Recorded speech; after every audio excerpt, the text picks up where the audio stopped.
Yo, what's up guys, Alf here, and today I'm going to be doing a video that's just additional gameplay of the Titan list that I recently posted. So if you didn't see it, a couple of days ago I posted a full deck guide video on this timeless natural order Titan list that I've been doing a ton of work on. So I'll leave a link to that video down in the description if you haven't seen it yet. It's basically just a full breakdown of this deck, explaining all the card choices, explaining how the deck works in general with some gameplay. And I asked in that video if people would be interested in me posting just dedicated additional gameplay videos, and the response to that was overwhelmingly positive. Really great to see that. So what I think I'll do in future is whenever I post a full deck guide video is just post a deck guide video with some gameplay there, and then a couple days later just do a follow-up video with some additional gameplay if people are interested in that. And then additionally, I also think that could open up the possibility for me to return to older decks as well, because typically what I like to do is just work on a deck a bunch until I'm really happy with it, then post it, and then just move on to the next deck, just try and innovate and come up with something else. And I don't really like returning to older decks if it's just a couple of tweaks. It hasn't really felt worth it, but if people are interested in just dedicated gameplay videos, that does mean that in future I could be happy to, return to an older deck, tweak it slightly and update it to the current metagame, and then just have a gameplay video for that as well. So let me know in the comments if that's the sort of thing you'd be interested in. Speaking of which, all the gameplay that I'm going to be showing you in this video was all recorded before I posted the initial video, so it's going to be the exact same 75. In terms of potential tweaks that you could make to the deck since I posted it, some metagame changes that I've seen in response to this deck has been mainly just taking advantage of the fact that there's no removal in the 75. So I think going forwards, if you wanted to try and counteract that dynamic, it may be worth finding room in the sideboard for some interaction, maybe something like Swords to Plowshares or Cityscape Leveler if you wanted a piece of removal that also capitalizes on the ramp aspects of the deck. But I'm still not 100% sure how necessary that is. I always feel like there's always a tendency for the metagame to over-adapt to a new deck, and then, over time things start to rein back a little bit. So have to see how the metagame is in a week or two in response to this. Again, if decks do still prop up to take advantage of the fact that Titan lists don't currently have any interaction in the 75, then I definitely think it would probably be worth finding room for a Swords to Plowshares or a Cityscape Leveler in the sideboard. But either way, I still think the deck is really strong, and I've been having a ton of fun playing with it. So either way, hope you enjoy the gameplay. Hope you all have a great Christmas if you're celebrating, and I'll catch you all in the next one. Big up!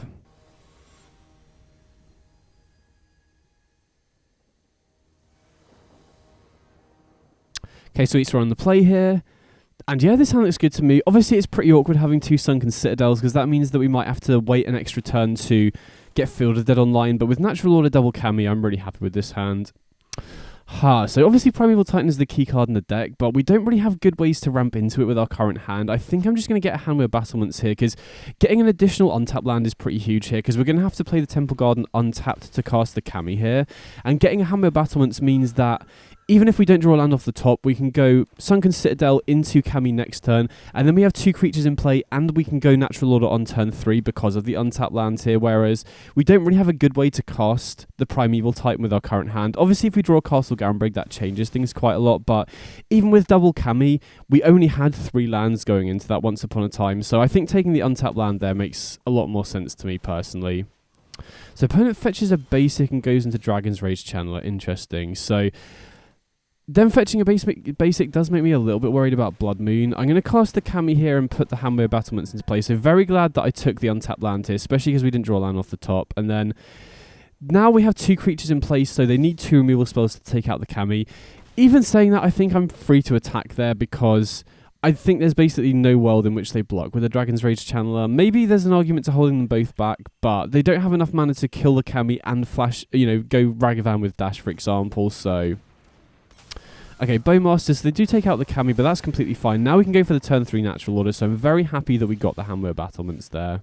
Especially because we did miss land drops for the next 2 turns. So now we can go Natural Order into Primeval Titan, and then we'll definitely get Field of the Dead, and then not 100% sure what I want to get for the additional land.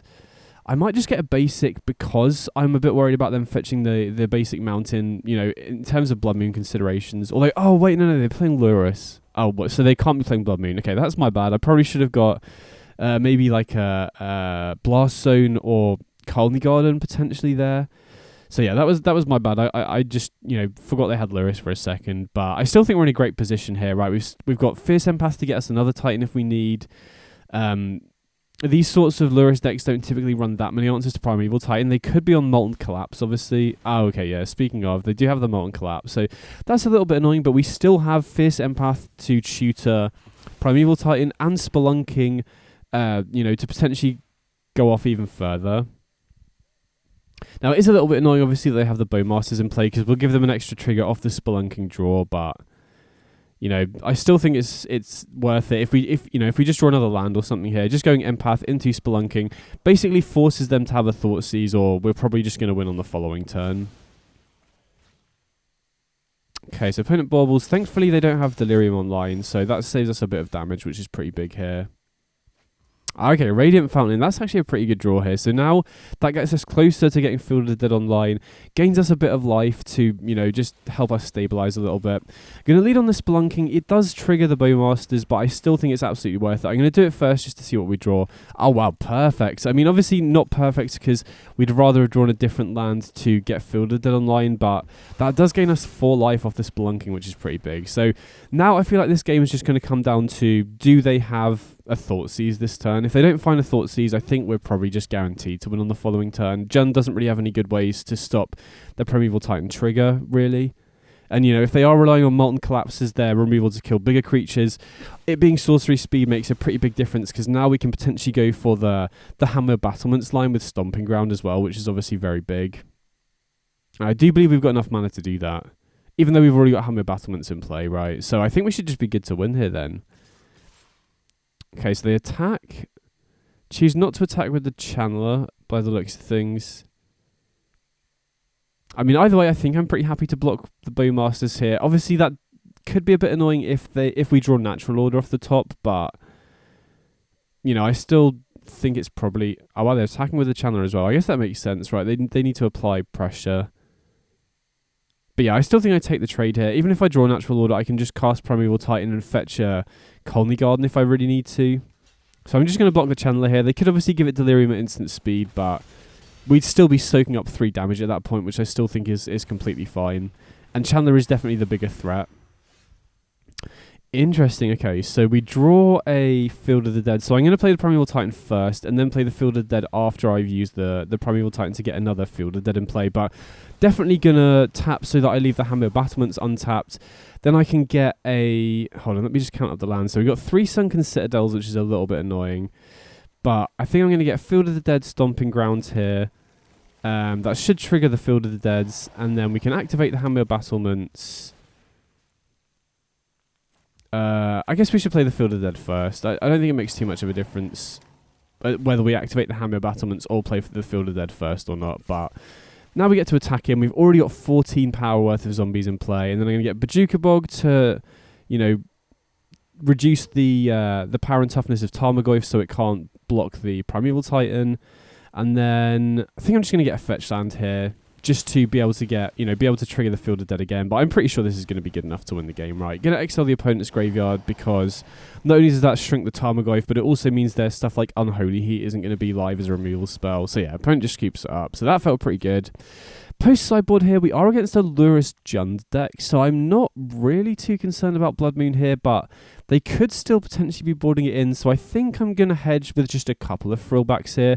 And considering they're running both Tarmogoyf and DRC, using throwback to just exile the graveyard seems pretty useful in this matchup anyway. And obviously, the gaining a life and just getting a 3/3 in play is pretty good, so I think I'm pretty happy to ship it back. I don't really think I need the third throwback here, to be honest, because they would have to give up Lurrus, and they are a 3-color deck, which makes Blood Moon a little bit more awkward. But either way, even if they don't bring in Blood Moon against me, I still think throwback is pretty good in this matchup because it can exile the graveyard. But yeah, either way, I think this matchup feels pretty good. The mid-range decks, especially the Jund ones that are less likely to be reliant on Blood Moon, are very good matchups for us, I think. Discard spells are the main thing we have to be worried about, but they don't close the game out particularly quickly in most instances, and we're pretty good at top decking, right? We have Fierce Empath, Once Upon a Time, Primeval Titan as ways to just go over the top, right? We have a ton of ways to find Primeval Titan, even if the game does go down to top decking off the discard spells. But, as we saw last game, they're not always going to have the Thoughtseize, and when they don't, we can just go over the top with Primeval Titan. So these sorts of matchups do feel pretty good to me. Blood Moon, like I said, is an issue, but these Lurrus decks do have to give up Lurrus in order to do that, which is a cost, and especially against this opponent that's running Jund Lurrus, I think there's a pretty good chance they just don't have Blood Moon in their 75 at all.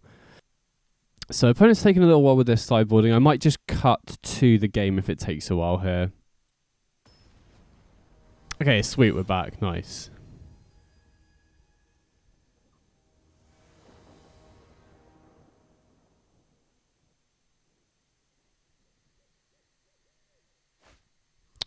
Okay, so on the draw against the Thoughtseize deck, I don't really want to be mulliganing too much if I can avoid it. And this hand looks pretty good. Again, we've got 2 Castle Garenbrigs, or we've got 2 of the same land, which is a little bit awkward, but we've got Fierce Empath, we've got Once Upon a Time, and we've got Turn 1 Ramp here, so definitely happy to keep this one.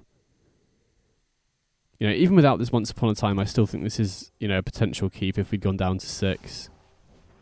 Okay, so Turn 1 Ragavan, you know, obviously going to be a bit annoying if they have a removal spell, but Kami is obviously very good into Ragavan. Interesting. So we've already got 4 lands in hand, so I'm just debating whether I want to go for Stomping Ground or the Grazer here. I think I like going for Stomping Ground because we've already got a second Kami, right? Had we not drawn that second Kami off the top, I think there's probably a good argument for going for the Arboreal Grazer instead. But with 2 pieces of acceleration, I think we just want to keep the lands going so that we can actually make good use of the Kamis here.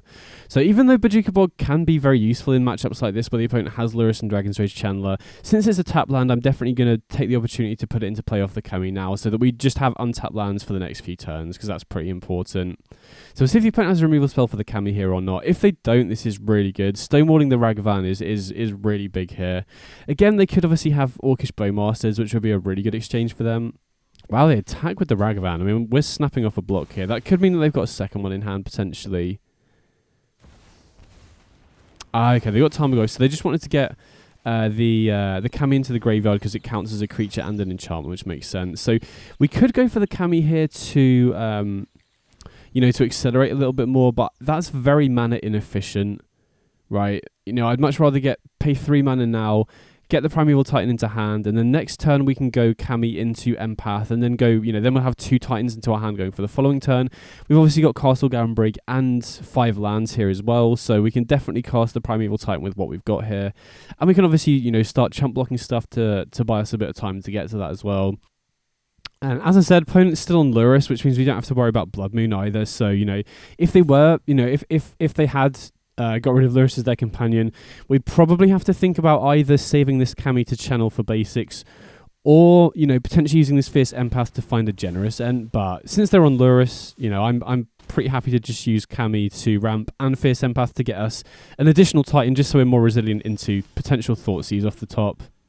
Oh, Sunken Citadel's a nice draw here. So obviously we've already got the Castle Garenbrig, which is pretty nice. So I shouldn't play the Sunken Citadel. I should play that off the Kami. So I'm going to play the Stomping Grounds Shocked in here. Again, I'm not really too concerned about my life total right now because they typically don't run trample creatures unless they're on Inti, which isn't that common from my experience. And then, you know, we obviously have both of these 1/1s here to chump block. I'm not really concerned about saving them for natural order off the top when we have 2 Primeval Titans in our hand. So yeah, I feel pretty good about this spot now. Oh, they do have the Thoughtseize. Okay, so I'm very happy that we got the Primeval Titan here. Had the opponent decompanioned Lurrus, I think I probably would have gone for...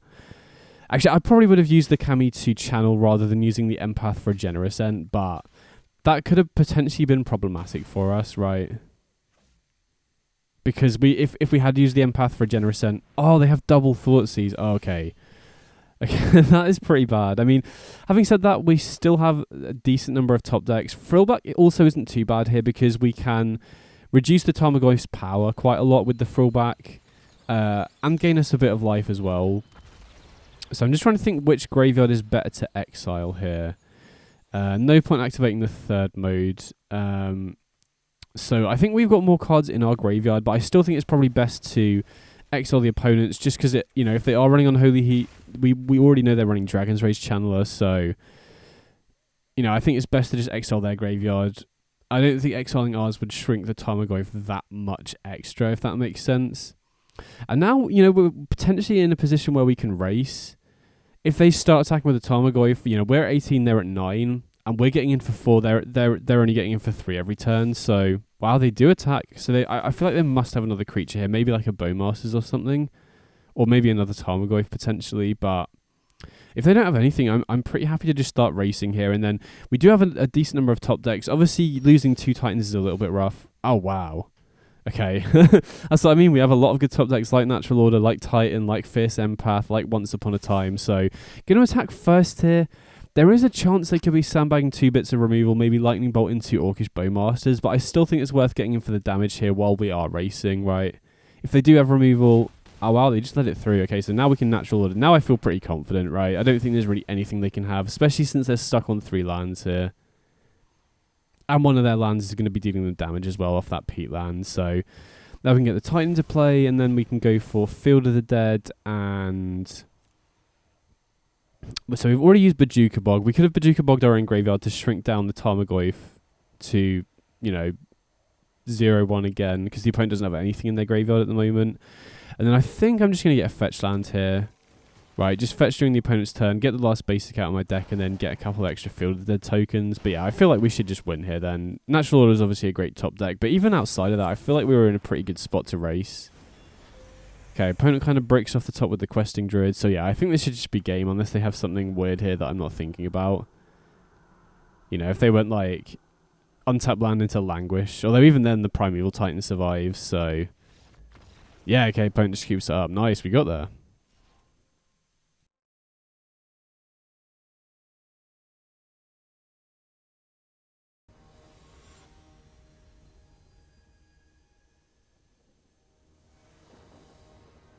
Okay, so we're going second here. And obviously a very land-heavy hand here, but I think I'm going to keep this one because it is a turn 3 Titan if this Kami survives. And we have got a lot of good draws. The other nice thing about having, a turn 1 Accelerant with a lot of lands is we're guaranteed to make good use of the acceleration here because we have our next few land drops. So, going to fetch a basic here and then use Kami to put probably the Foothills into play in case we want to play another land, and then fetch around Blood Moon. Oh, no, wait, opponent's on Luris. Okay, that's like the 3rd time I've done this today. I really need to remember to double check the opponent's companion before playing around Blood Moon. So what I should have done there is put Stomping Ground into play tapped, because my rationale with Wooded Foothills is if they are on a Blood Moon deck and we end up wanting to play another land here, say we draw a tap land, I want to be able to fetch for another basic this turn. And it looks like we are against Burn here, so thankfully they didn't have a way to kill Kami and get him with the Ragavan, but hopefully the 2 life that we might have to pay for the shock land later doesn't come back to bite us. So Spelunking is interesting here. We could very well use Scrying to try and find Sunken Citadel to gain 4 life off the Spelunking, but with Natural Order in hand, I think I'm just going to use Sylvan Scrying to put Colony Garden into play, and now they need double removal spells to cut us off Natural Order. I think trying to go for the turn 3 Natural Order here is just the best way of trying to win the game here. And so we're basically just forcing them to have 2 burn spells here. Definitely not going to block. And the fact... Oh, okay, they have light up the stage. I was going to say, the fact they're not attacking with the Ragavan or preemptively killing our stuff is a very good sign, I think. Okay, Swift Spear. Hopefully they go face with the Skewer. Well, I guess taking out the Kami would also make sense.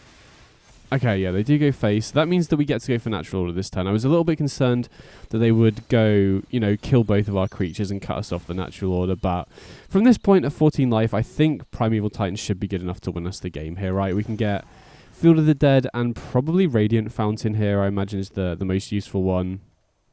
And then next time we can get Field of the Dead online.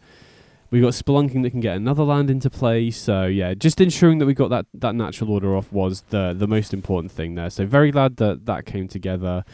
If the opponent had 2 burn spells for our Kami and our Colony Garden token, that would have been pretty rough. And had we not gone for the Colony Garden, had we gone for something else instead, or had they played the Spelunking, I think they just go for Skewer the Critics on Kami and cut us off the Natural Order. So, I'm very glad that we did go for the Colony Garden there. Okay, no attacks from the opponent is great. So I think I'm going to lead on Spelunking here so that we can put the Stomping Ground into play without having to pay 2 life and entering untapped, which is pretty big. So thankfully that earlier misplay off the Kami didn't end up making a huge difference here. Then I think I'll lead with the Primeval Titan attack. We can get 2 Field of the Deads in play, get a ton of zombie tokens, and at 16 life, yeah, opponent's not going to be able to win from that point. So against Burn, this is definitely a matchup for the Frillbacks. This is one of the other reasons why I'm very big on Frillback here. And I'm also going to trim Once Upon a Time instead of Sylvan Scrying, because I think there is a decent chance, especially against the mono-red deck, that they just decompanion the Luris and bring in Blood Moon against me. And having Sylvan Scrying, or having maximum copies of Sylvan Scrying to be able to grab Boseiju is pretty big. But yeah, Tranquil Throwback, one of the big reasons why I was a big fan of it over more efficient answers like, additional Boseijus or Reclamation Stages or something, is that not only does it give you access to additional Graveyard Hate, which is very relevant against a number of decks right now, but the ability to gain 4 life is really big off it, right? If you look at something like Obstinate Baloth, which is another card that you might dedicate specifically for the burn match, this gains you the same amount of life, and all it has is 1 less power and toughness. Okay, this hand, I think this hand's too slow. We just don't have a good game plan, really. This hand is pretty sketchy to keep, but, I think if we can find a forest on this Once Upon a Time, whether that's a basic or a non-basic, we can go, turn 1 Grazer, turn 3 Natural Order again, potentially. Obviously, the opponent's playing a burn deck, so they are likely to have Lightning Bolt, Skewer the Critics and stuff like that, but I think this hand's worth keeping. There's also maybe an argument to potentially going for, putting back the Natural Order instead of the second Grazer, just as an additional creature for the Natural Order. Interesting. So we didn't find a forest, unfortunately, but I think I'm just going to prioritize getting another creature here with 2 Natural Orders, right? Like I said, there was a decent argument for putting back a Natural Order and keeping a second Grazer just so we maximize our chances of having a creature that we can sacrifice to the Natural Order. But we do have Castle Gambrig's Sunken Citadel as well, and now we've drawn the Primeval Titan. As long as we can find another land here, we should be good, right? Even if they kill the Arboreal Grazer, any untapped land here allows us to just cast Primeval Titan next turn. And, we can still channel the Kami here if we need to find another land drop, or we could just put the Kami into play as a Natural Order target. So, drawing an untapped land here is going to be pretty big, I think. Or, trying to find one. But, we do have a decent number of lands in the deck, and the majority of them do enter untapped. So, I'm pretty optimistic here. If the Grazer survives and we draw an untapped land, we can go for Natural Order. If it doesn't and we draw an untapped land, we can go for Primeval Titan. So, even if we don't draw an untapped land, we can still just channel the Kami here, but it's a little bit rough. Hopefully we could draw, if we don't draw land, we draw something that we can cast for 3 mana this turn. Okay, that is pretty rough. So we do have to spend this turn just channeling the Kami here, which is a little bit annoying, but, we do have a really good turn next turn. We still have the Grazer in play as a blocker here, which is pretty big. And if we are worried about our life total, we could always consider going for the throwback. But I feel at this point we should just go Titan into Radiant Fountain, just to buff our life total a little bit. So opponent does have something at instant speed here. I feel like if it's a bolt, they probably should have snapped it off pre-combat. Oh, it's a Swords to Plowshares. I guess that makes sense because they want to use that to kill Titan. So now they can, they've got a free attack here, basically. If they do have a bunch of burn spells... Okay, one of the cards in their hand is a land. That's pretty huge. And they've only got 1 instant or sorcery in the graveyard. Okay, so that's... they did have a reasonably good turn here, but it could have been a lot worse, right? If they had multiple burn spells, they could have dealt a lot more damage. But we do go down to 5 here, which is kind of rough. And with this basic forest in hand, we can't really get Primeval Titan online unless we happen to draw a different land off the top. Oh wow, okay, we do draw the Temple Garden. That's pretty huge. So now we can get Field of the Dead online. So we can get Radiant Fountain and another land, get 2 Field of the Dead tokens here, which is pretty big. Radiant Fountain is absolutely huge, and these are the kind of spots where Fountain is just absolutely clutch, right? Puts us back up to 7, which is so important against the burn deck. And now we have 4 blockers in play, one of which is a 6/6. Oh yeah, opponent draws a line off the top, which is like best possible for us. And we have the Natural Order here as well, which I think I'd probably be interested in using to get Titan of Industry, right? Gets us back up to 12 and basically just completely puts the game out of reach. Whereas they could potentially they could go like, I don't know, light up the stage into Double Bolt or something like that. Wow, they triple block the Titan here, which I'm very happy to see. So yeah, I'd be very surprised if we ended up losing this one now, right? We're taking out most of their board, and with Natural Order into Titan of Industry, or we could even go for throwback here. Then that's gonna, completely put the game out of burn reach. We already have, 11 power in play across... Oh no, even more than that. So now we can just go Titan, gain 5, blow up the Kamano. Yeah. So, yeah, sweet. We got there. Nice.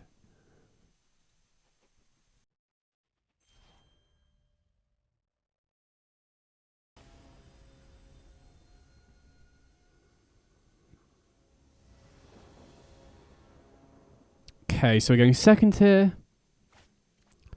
And yeah, I mean, this is a little bit of a risky hand because if we don't find an untapped green source, ideally a forest here, then this hand's, you know, a lot slower. But we've got Citadel plus Garenbrig and Primeval Titan with 2 accelerants. So if we can find a forest of any kind off this Once Upon a Time, this is a really solid start. So really got to hope to hit one here. Okay, sweet. We found the Stomping Ground. That counts. I'm happy to take that. So go Stomping Ground. Always run out the Grazer before the Cami. Just in case you want to use the Cami to get some forests later. And yeah, I feel pretty good about this. So Yorion, Breeding Pool, Deathrite Shaman. Probably just a 4-color midrange deck. Or 4-5-color midrange deck if I had to guess. Which probably means you don't have to worry about Blood Moon, which is pretty nice. Again, not 100% sure. You know, Yorion could also be Control, but I think, you know, the main incentive to be running Yorion in this format right now is the kind of grindy value-based decks. So we could obviously use the Cami to get 2 forests in hand, but I think I'm just going to use the Sylvan Scrying here. And, what do we want to get? We could get Blast Zone because the opponent already has 2 1-drops. We could get Bajuka Bog to try and cut the opponent off a fetch land. I think I'm just going to go for Blast Zone here while the opponent has 2 1-drops in play though.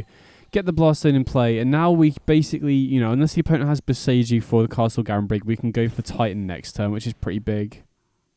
Okay, his opponent plays Brainstorm, which is fine. Now Blast Zone would obviously also take out both of our 1-drops here, but theirs are way more valuable than ours are, right? Because we've already got the value out of our Grazer and our Cami, whereas the Deathrite Shaman and Halfling, you know, while they stick on the board, that just represents extra mana the opponent has access to here. So from their side, I mean, the main thing I'm worried about here is Minsk and Boo. Like, early Minsk and Boo is a way that these sorts of mid-range decks can potentially race us. But as long as they don't have that, I think we've got a pretty decent chance, right? Because everything else, like an Omnath and whatnot, is just... Oh, wow. Spoke too soon. Okay, so this makes things a lot more tricky now. Because that is a turn 3 Minsk and Boo, which is pretty difficult to beat even with a Titan here, right? We're potentially forced to just block with the Titan. Okay, we do find an untapped Temple Garden, which is pretty nice here. So now we can get Field of the Dead online immediately, which is pretty sweet. But yeah, I mean, had they had just like an Omnath there instead, or like just had to wait an extra turn for the Minsk and Boo in general, that would have made a pretty big deal, I think. I'm going to go for the Radiant Fountain here as well because, you know, one of the main issues with Minsk and Boo for us here is that they obviously have an insane amount of reach damage if they can use the minus. You know, say they plus again, turn this hamster into a 7/7. Then the following turn, they represent 7 direct damage. Like, I have to assume they're running Lightning Bolt. They can also deal direct damage off Omnath's third trigger as well. So, tricky spot here. I mean, if they do just plus an attack, I think we're probably forced to block here, which I really don't like. Right, we can't just go down to 9 and then, you know, the opponent is guaranteed to be able to minus the Minsk and Boo next turn, deal 7 direct to us and draw 7 cards, which will probably find them a Lightning Bolt to just win the game. So even though this play is so bad, if they have any removal spell, I think we have to just double block here. Because at least then we're soaking up some damage.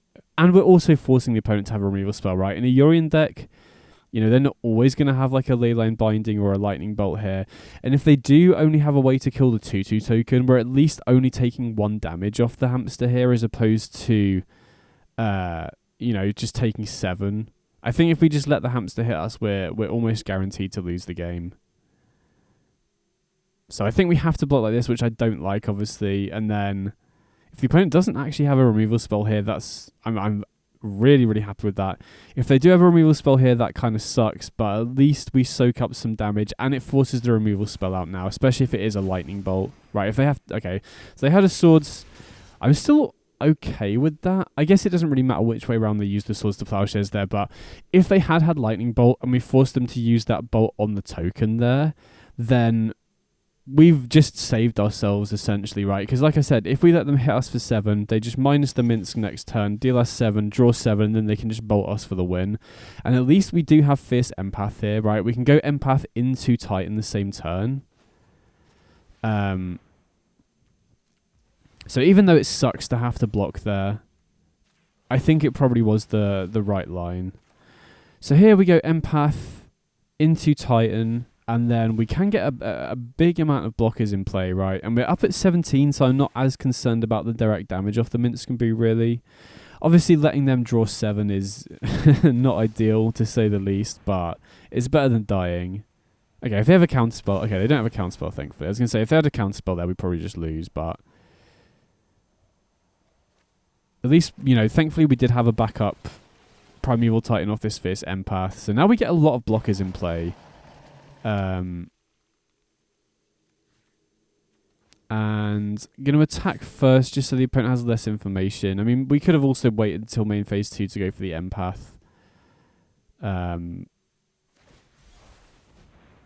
Okay, they had Otawara, sure.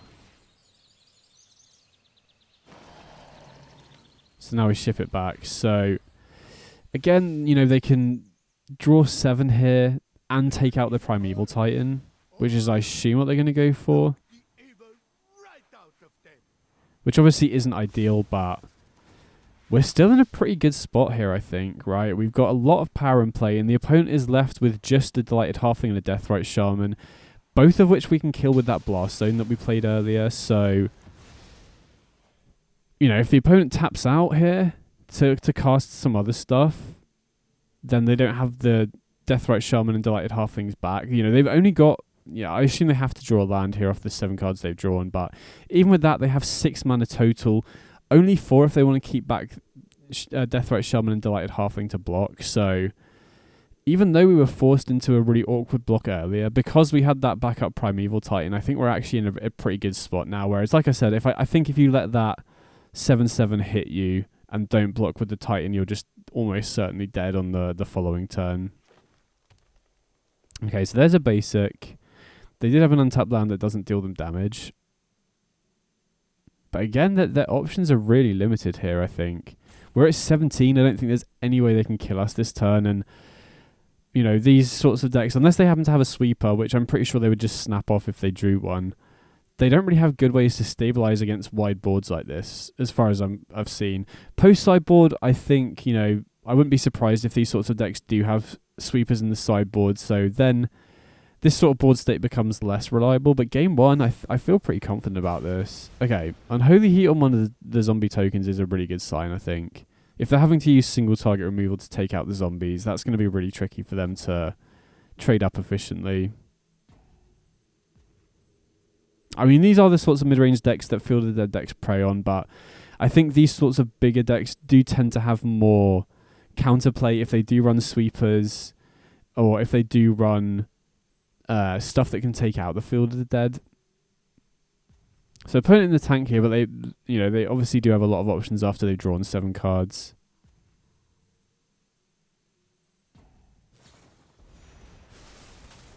Okay, so they Leyline Binding, taking out another one of the tokens, sure. I mean, I think we should be good here though, right? Because... we can Blast Zone, take out their tokens. Now, unfortunately, Blast Zone does also take out Kami as an attacker. But, you know, I don't think that's too much of a concern, because we still have, you know, 15 power in play. If the opponent does have a removal spell for, you know, another removal spell for one of the zombies, then that puts them down to 1 and gives them another turn, which is a big concern. But we also have Sylvan Scrying here, which we could use to get a Handwear Battlements potentially, and give another token haste. Just going to double check the other options that we've got.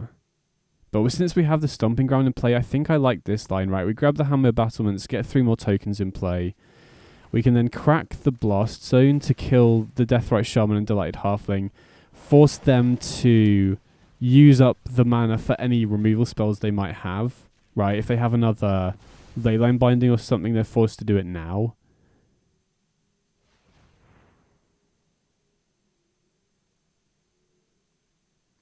Okay, so they activate the Halfling for colorless.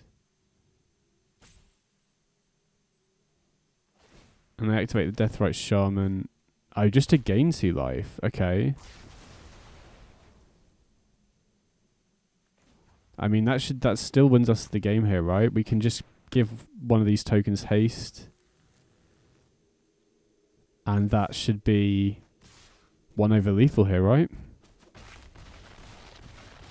Okay, sweet, we got there, nice. That was looking pretty dicey with that turn 3 Minsc Boo. We managed to play through it. So, against these sorts of decks... I think I'm going to bring in the throwbacks because of Leyline Binding. Although Spelunking is pretty good in this matchup. And then... Crater Hoof also seems like it could be good here, but, you know, I normally bring in Crater Hoof in place of Titan of Industry, and Titan of Industry also seems very nice here because if the opponent uses Leyline Binding on our Crater Hoof, uses Leyline Binding on our Primeval Titan, we can use Natural Order to get Titan of Industry to, you know, make a 4/4 or gain 5 life, blow up the Leyline Binding and get back the Primeval Titan and get another trigger. But maybe I'm supposed to bring in Crater Hoof in addition to Titan of Industry. I could definitely see that. So yeah, I think if it goes to a game 3, I am probably going to do that because especially if the opponent brings in stuff like Supreme Verdict against me or just sweepers in general, then having access to Crater Hoof as just a way to close games out of nowhere seems pretty valuable. So this hand's obviously a little awkward. We don't really have great top end, but we do have Grazer to accelerate. We do have Generoscent as top end, which isn't that effective here, but you know, we have a lot of good draws and we have acceleration here. So this is kind of a borderline keep, but I think I'm happy enough to keep this one.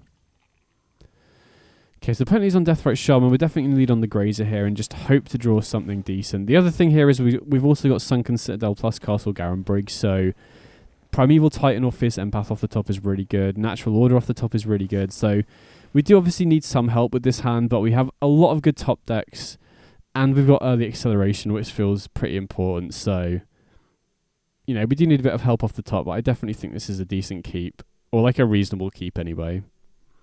So penalties on Brainstorm here. See if they got a fetch land to shuffle away the top 2 cards they put back. Okay, yeah, they do have another fetch. Another Sunken Citadel, not what we want to see here. So I'm going to play the fetch here, I think, and then we could obviously just run the throwback out, but that seems like a waste. You know, I'd much rather save this until we can either, you know, blow up a Leyline Binding or exile their graveyard or something. I mean, having said that, looking at this throwback, it doesn't seem very exciting to me. Maybe I'm not supposed to bring it in here. Obviously, like I said, it is decent against Leyline Binding. And as a 2-of, you know, as an answer to Leyline Binding, it does kind of suck to draw early. But maybe I'm supposed to just bring in one throwback and then cut the second throwback for a Crater Hoof. Not sure. I'm going to crack the fetch now, just in case the opponent is running, like, Tishana's Tidebinder or something. I don't think there's any advantage to waiting until the opponent's end step, because I really don't want this fetch to get stifled in any way. So opponent cracks the fetch. Obviously, they have access to 4 mana this turn, so really hope they don't have a Minsc Boo again. That would be really... you know, this hand is not equipped to beat a turn 3 Minsc Boo, unless we happen to draw a Titan off the top. Okay, so they fetch a Hallowed Fountain. It looks like they are trying to activate the Deathrite Shaman here, so... See what they've got. If it is a Minsc Boo, then it's going to be tricky, but they are running a Yorion deck. Oh, wow, they have it again. I can say they are running a Yorion deck, so it's not super likely. Had they had like an Omnath there instead, I think our chances are a lot better, but... Yeah, turn 3 Minsc Boo when we don't have that good a top end is going to be tricky. I mean, we can play Generoscent here, but I don't think that's really good enough. But, you know, I think that's the best play we have access to here. They can tick up, make it a 7/7. And then we don't really have any good counterplay to that, right? At least last game we had a Titan in play and a backup one in hand. But this game, you know, we needed help off the top. We didn't find it. And they had the turn 3 Minsc Boo again. So this one's going to be tricky. Wow, they got Teferi as well. So, yeah, presumably they bounced the Generoscent. getting for 7. We go down to 8. So yeah, I mean, we kept a borderline hand, didn't find what we needed off the top. And then, you know, they had the turn 3 Minsk and Boo again. So, I mean, we're not completely dead here. I'm not going to concede quite yet, but, you know, I'd be very surprised if we ended up winning this one now. At least the Generous Scent puts food tokens into play, which does buffer our life total a little bit if we survive till next turn. Right, we can go Grazer, get another land in play. Maybe I'm supposed to put Forest in play in case we draw Primeval Titan. I just put the Sunken Citadel in play out of kind of, you know, instinct, because you always want to put tap lands in play off the Grazer if you can. Wow, they just plus the hamster again. So yeah, this game's going to be very tough. I don't think we have any good ways of winning this one, unfortunately. Okay, yeah, especially if they're binding the Generous Scent. Right, we're forced to block here. I mean, we do have Frillback to take out the binding. Right, we can go Frillback, gain 4, get rid of the binding, get another food token, but next turn the opponent can just attack with the 10-10 and then minus the Minsk to deal an extra 10 damage and draw 10. So I won't concede quite yet, but you know, it'd be a miracle to win this one. Okay, so we activate it twice, gain 4, get rid of the binding. And then we get an extra food token, so we can crack the food. So yeah, I'm kind of hoping that they misplay. Maybe they just minus the Minsk immediately, try to deal 10 to face, and, you know, hope that they miss that we've got these food tokens here, maybe. But yeah, if they just go attack, then minus the Minsk, they're definitely going to win here. Wow, another Leyline Binding, so that takes out the Generous Scent. Again, I'll let them play out just in case they do misplay and they minus the Minsk immediately. But all they have to do here really is just attack with the 10-10 and then sack it. Yeah, okay, opponent sees the line. So yeah, we'll skip it up, go to game 3. I mean, that was a little bit rough. Again, you know, we kept a hand that I think is definitely a defensible keep that does need a little bit of help off the top. But, you know, those sorts of hands can't beat turn 3 Minsk when you're on the draw. So here, I definitely think I do want the Crater Hoof here. Frillback didn't look that good, but I like having one just as an extra out to Leyline Binding. And then we do have a lot of top end here, but I think it's fine. And like, you know, I do think Crater Hoof could be very valuable in this matchup. So, but again, I don't want to cut Titan of Industry because of Leyline Binding. So I think it's fine to have just an additional top end threat here. And then, you know, Frillback is a one-off, I don't mind. Just as a way to get rid of Leyline Bindings if we do draw it. Okay, this hand's interesting. I mean, we don't really have a good way to ramp into the Titan necessarily, but we do have Once Upon a Time which can help. Or we have 2 Once Upon a Times which can help here. So I think we get a land, go for the Kami on turn 1 here. And then we do have decent acceleration, right? We can hopefully use this Once Upon a Time to find another land. So this hand, again, we don't have a clear way to a quick Titan, but with the early acceleration, we have a lot of draws that can help us assemble that, right? And we are on the play here as well, so I think we can afford to keep a slightly slower hand and still be alright. And, you know, in a Yorion deck, chances of the opponent finding turn 3 Minsk in all 3 games is pretty low. Okay, we found another land. Would have preferred it to be a Castle Garenbrig, ideally, obviously, but, you know, we'll take it. I think it's just really important to keep curving our lands out. Again, if we can find, you know, if we cast Once Upon a Time again and find a Castle Garenbrig, that would be huge, because then we can get turn 4 Titan out, right? We've already used Kami to ramp, and then once we hit the 5th land, if it's a Garenbrig, we can then get the Titan out. So, okay, no Minsk and Boo is huge. Going to lead on the Once Upon a Time again here. We could obviously go for the Fierce Empath, but I really want to find a Garenbrig here if we can. Okay, so there is maybe an argument to getting a backup Titan here, but I don't mind going for Boseiju because the opponent's playing a Leyline Binding deck. Playing out the second Field of the Dead here is a little bit awkward because obviously that, you know, takes an extra turn to get the Titan online, but I want to get the 6th land here just so that worst comes to worst, we can just cast Titan on turn 5, right? Which is still reasonable, right? I think the opponent's deck isn't that well set up to beat Field of Dead. Again, going to lead on the Once Upon a Time to see what I hit. Okay, we did hit the Castle Garenbrig, so would have loved to have that a turn earlier so that we could have gone for Titan this turn, but I think it's still fine here, right? So now we can go for the Castle Garenbrig into Fierce Empath, and then I think we probably want to get another Titan here.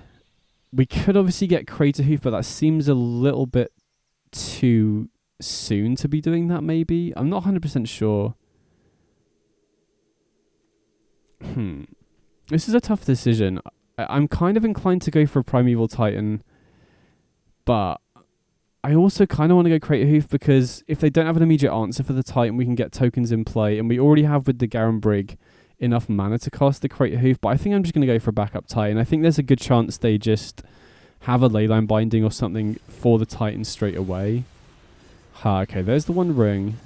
They activate. Really hope they don't have a fetch land here, because that would really unlock their hand. Omnath plus 1 ring is a hell of a combo. Okay, they do gain 4 life, and they get in for 4. That's fine. So we do get Titan out here, which is a pretty big deal. And we should be able to get Field of Dead online here as well, right? So we go Primeval Titan and then fetch 2 lands that we haven't got in play yet. So I think we'll go Hammer Battlement Stomping Ground with this extra Primeval Titan in hand. Again, that's kind of risky against this particular deck because of Leyline Binding specifically, right? They can... Or I guess they're probably running Swords to Plowshares as well, both of which can shut off the combo. But I guess, you know, with the current setup, we can use the ETB trigger to get Field of Dead in play anyway, so we're not really missing out on that much by doing it, right? If we were using Primeval Titan to fetch Hammer Battlements and Stomping Ground, if we had a Spelunking in play and we didn't get Field of the Deads initially, then it's a bit more of an issue. But, you know, with the current setup with both Stomping Ground and Hammer Battlements in play, I don't think there's really too much of a reason not to go for it. You know, force the opponent to have the removal spell. So they do have a fetch land, so they do get a ton of mana, which probably unlocks a lot of their hands. Okay, there is Oko, so they can Elk the Primeval Titan here. Yeah, they do Elk the Titan, but thankfully we have a backup one in hand. I mean, I kind of regret not taking the Crater Hoof now, because that potentially does just win the game on its own if they don't have a counter spell. Okay, they do Unholy Heat one of the tokens, so yeah, maybe I should have gone for the Crater Hoof off the Fierce Empath there. Maybe that was a misplay. But they do pass with a bunch of mana open, and I do think they could very well have counterspells against me. Probably not actual counterspell if they're running a 4-color deck, but you know, they could very well have Memory Lapse or Reprieve or something like that. Which again, I guess wouldn't be too much of an issue because we can just recast the Crater Hoof, but you know, say we went Crater Hoof and then they Reprieved it or Memory Lapsed it and then they just, you know, killed our board, then it's an issue. Either way, just going to go for the Titan here, and then we can potentially give it haste. You know, get the third Field of Dead in play. I guess we'll find out now if they have a counterspell. Okay, so they didn't have a counterspell, so yeah, I think I did misplay not getting the Crater Hoof off that Fierce Empath there. But having said that, again, they could have potentially had a counterspell for that first Primeval Titan, and then Crater Hoof's just kind of stranded in my hand. So I still don't think it was like a complete misplay. I think it was quite close, but, you know, in retrospect, with how things have panned out, it obviously would have been better for me to get a Crater Hoof instead of the Titan here. Either way, we can give the Titan haste. I still think we're in a good spot. You know, the opponent kind of needs a sweeper here or they're in trouble. So we could go face, or we could try and attack down the Oko and keep this Titan around for next turn. I think I'm going to go after the Oko here just to try and keep the Titan around, because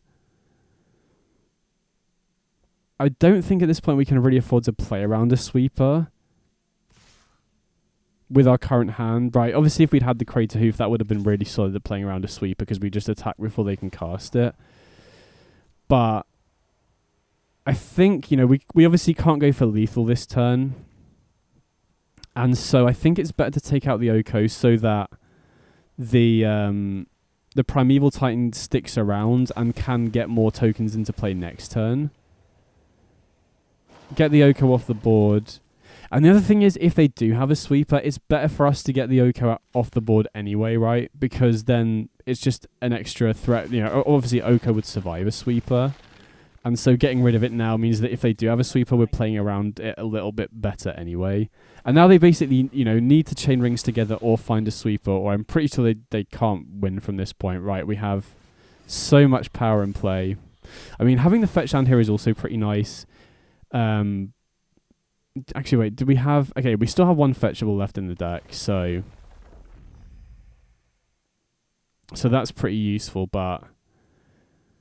Yeah, I think opponent kind of needs a sweeper here. But like I said, I do think it's, you know, not uncommon for these sorts of bigger 4-5 color decks to run sweepers, especially if they've got Yorion as well, right? They'll have more room to make cuts to bring stuff like that in. But yeah, looking back on it, I mean, I'm going to go back and watch this match again to see if at the point where I casted the Empath, it would have been safe to go for the Crater Hoof, because obviously how things played out, if I'd had the Crater Hoof there, we would have won the game already, I'm pretty sure. But I guess it comes down to how many counterspells they're running, right? Or if I think they're likely to be on counterspells.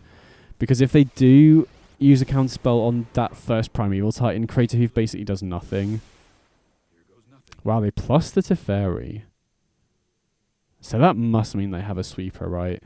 And that's really tricky as well, because it means that we can't crack a fetch during the end step here, right? We have to wait because of the Teferi plus, they can cast Supreme Verdict or whatever sweeper, you know, whether it's like a Divine Purge or whatnot.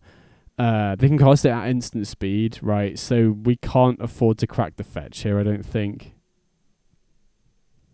Which is a little bit annoying. Wow, they cast the Halfling. So they must either have Divine Purge or hope that we don't have a removal spell. I mean, I think we have to just attack first, right? We don't even want to play our lands pre-combat. And there's also maybe an argument to not activating the Primeval Titan here, but even if they do have a sweeper, we'd rather get lands in play anyway, right? Because then we have, you know, just generally access to more mana. Although having said that, you know, with 3 Field of the Deads in play, lands are pretty good draws at this point, so maybe there's an argument to trying to not thin the deck. Yeah, there's a Supreme Verdict, so that's pretty annoying. Now we have to rebuild. I mean, having said that, since we held back the land here, I think we're in a reasonably good spot to get a big board to go into next turn. Then we can go Grazer, putting the Boseiju in play as well. I think it's worth doing this just to get more creatures in play. We need to start, you know, representing lethal as quickly as we can again, because now the opponent has the ring, they have Yorion, they can activate the Teferi to bounce the 2/2s, or they could even bounce the ring, recast it to get protection. Yeah, that's what they're doing. So they give themselves protection for another turn to try and find another sweeper potentially. Oh wow, and they have Field of Dead of their own. I mean, obviously ours is going to be able to outscale theirs pretty quickly, but this is a pretty tight spot now. And I don't know, I mean, they're not dead on board, so there's a chance they might try and hold on to the one ring here. And if we do draw something like a Natural Order, a Crater Hoof, or, you know, Fierce Empath at this point also does it, we can potentially just, you know, attack for lethal out of nowhere here. So it would kind of be risky for the opponent to not play the one ring here, but I could see the argument for it if they have other good stuff to play, which I assume they have, because their hand is completely stacked at the moment. Okay, they do just jam the one ring, makes sense. That is definitely the safer option. I don't believe they played a land for turn. Maybe they... Oh, no, they did, because they played the Field of the Dead, right. So they are going to have to discard to hand size here, but, you know, that's not a massive deal here. Also, we could potentially take up Blast Zone, but with a Delighted Halfling in play, you know, I think it is maybe better to save it to kill that, especially if they, you know, play stuff like Deathrite Shaman as a blocker. Sylvan Scrying, what does that do? Not too much here, I don't think. So what can we get? And we can get Bajuka Bog to exile their graveyard. I'm not really sure whether that does all that much. At least we can attack down to Fairy here. I mean, that would have been the main reason to tick up Blast Zone, put it up to 3 so we can kill Teferi. We can obviously attack it down here, though, But I guess taking it up to 3 would also take out future Teferis and Okos. But while they have a halfling in play, I think I prefer keeping Blaststone on 1 for now because, you know, if they do play an Oko or Teferi, we can easily just tick it up during our end step anyway. Oh, wait, they got protection from the ring. Okay, that was my bad then. I mean, I guess that exiles the fetches from my graveyard so they can't use them with Deathrite Shaman. And I guess Bojuka Bog isn't a particularly good draw, so getting it out of the deck's not too bad either. But yeah, I mean, we've still got a reasonable shout here, though, right? We've got a decent number of zombies in play here. Right, we got 8 in play. We can get an extra 3 off the fetch land. Okay, there's a Leyline Binding. Oh, wow, another Binding. Okay, that's pretty annoying because now they can cast Yorion and Blink both of them to take out 2 more, and then it becomes much more difficult to set up lethal here. I mean, again, we're still going to get 3 more tokens off the fetch land here.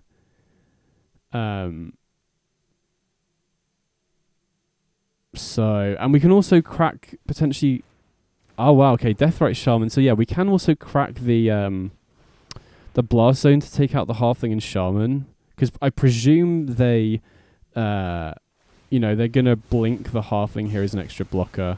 Oh, no, wait, that also kills my Grazer. Oh, no, okay. That is potentially pretty bad here because that now shuts off Natural Order as a good top deck. I definitely should have waited until my draw step at least. Oh no, that's bad. Well, I mean, it's only really bad if we draw Natural Order, but we don't have that many green creatures left in the deck, though, is a concern. So I guess we have, bigger green creatures, and we have more than enough mana to cast everything. But yeah, that I definitely should have waited. Oh, come on. Immediately punished. So, yeah, had we not cracked the Blast Zone there, we just Natural Order for Crater Hoof and win. Yikes. I mean, to be fair, I still think from this point, any green creature off the top still wins us, right? Again, they could have counterspells. I mean, and they do go down to 7, so there is a chance that we can still win here. But yeah, that was... yeah, that was kind of a pretty big misplay on my part. But, that's the thing in these really long games. It's very easy to lose track of a small thing like that, and then it costs you. I mean, opponents also pretty low on clock, right? They've only got 10 minutes left. But, I mean, having said that, that is still plenty of time, and, they can, if they do stabilize, they can close the game out pretty quickly here, I think. Interesting whether they activate the One Ring or not, because they are relatively low on life here. We do have 5 2/2s in play, and they've only got a 4/5, so... They're not dead on board, but they might have to play a bit defensively. They might be forced to not activate the ring here. And like I said, we do have any green creature off the top live for Natural Order into Crater Hoof. Obviously, Crater Hoof itself is a win. Fierce Empath into Crater Hoof is a win. I mean, this all assumes the opponent doesn't have counter spells, which, we haven't seen any so far. I think it wouldn't surprise me if they do have some. And if they do have some, they probably board them in against us. But, this is the advantage of playing against the Yorion deck. They're not super likely to have anything in particular. Okay. Omnath is an issue. That can start gaining them a bunch of life to stabilize. Especially if they find a fetch land here.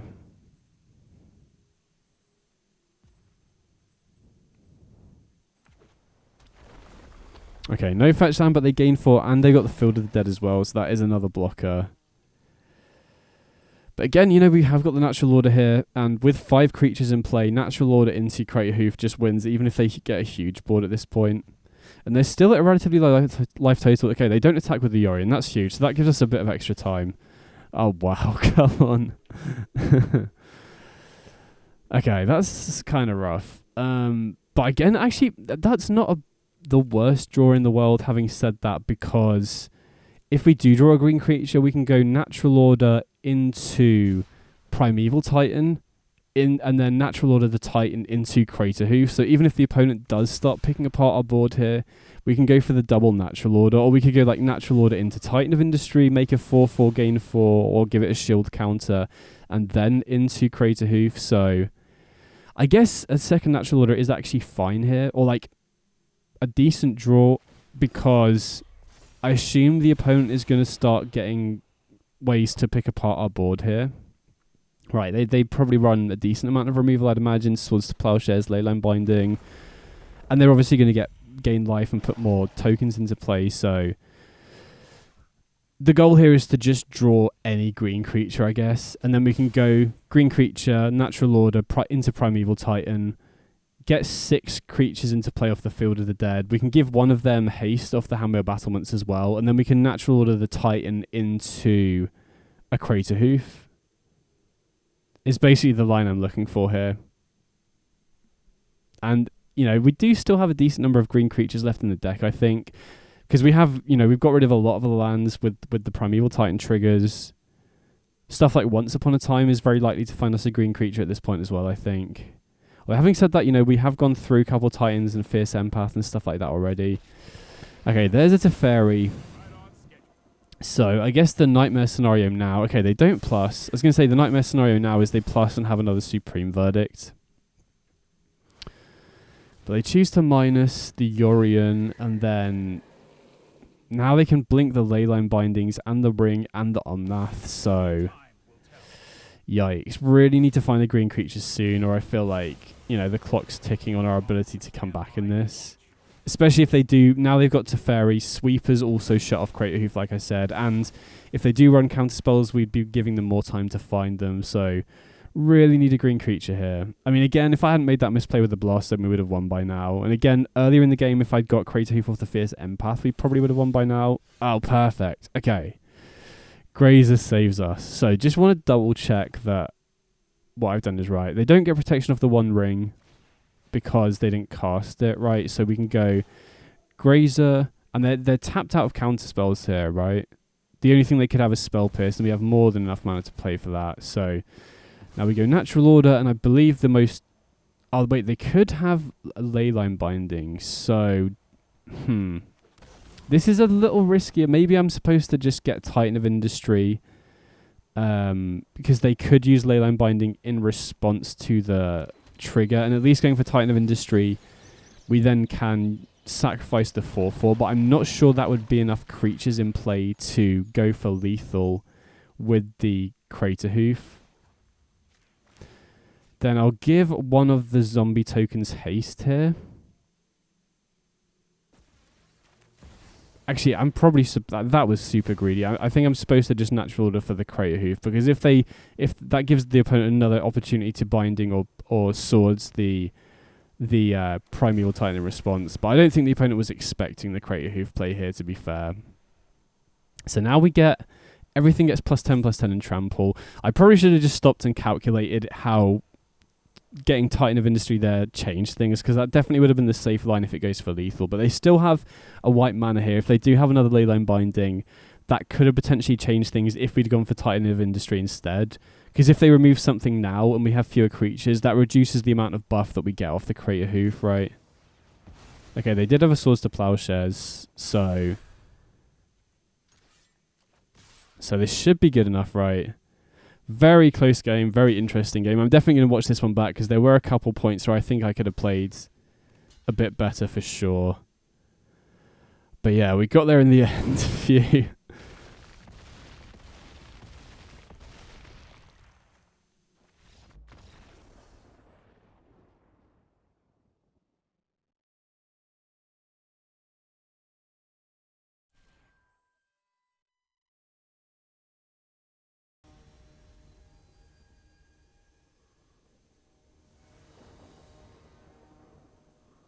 Okay, so we're going second here.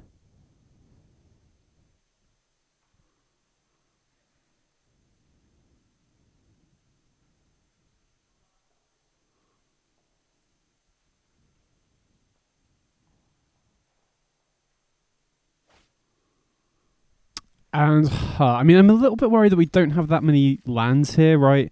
For Grazer to be good acceleration, we really want to find the third land. But we do have Sylvan Scrying that can tutor a land if we really need, so... I think I'm happy to keep this one, and then, you know, worst case scenario, we can Sylvan Scrying for a land next turn, and then, you know, with a pretty high land count outside of that, we should hopefully be able to also find the fourth land for Natural Order. But yeah, I don't think I can mulligan this with a potential turn 3 Titan off the natural order. Plus we have double empath. We can use Sylvan Scrying to find Castle Garenbrig depending on what we draw next turn as well. Wow, they just Dark Ritual to go for a turn 1 Bowmasters. I mean, I guess, it would have to depend on what their hand is, but that seems like a potential waste of Ritual. I mean, actually, maybe if they're on Breach, just getting the Ritual into the graveyard isn't a bad idea.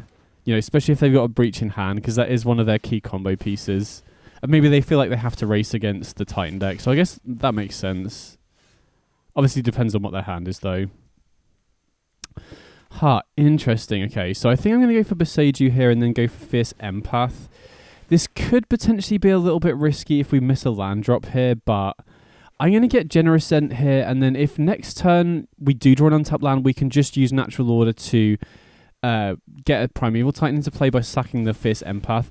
Having said that, there could have potentially been just a safer line of going Sylvan Scrying to fetch Colony Garden and save the Boseiju for our 4th untapped land here. But if they have a removal spell or another Bowmasters for the Empath, then we're kind of in trouble. Although having said that, I don't know, I think it's pretty close. I think Sylvan Scrying into Colony Garden is the slightly safer play, so maybe I should have gone for that instead. Not 100% sure. I mean, we do have a pretty high chance of drawing the 4th land. We are running a pretty land-heavy deck. But if we do miss the land drop, then I am obviously going to regret going for the Empath here. Okay, perfect. We hit the 4th land drop. So yeah, thinking about it, it might have been a little bit too greedy to go for the Empath there.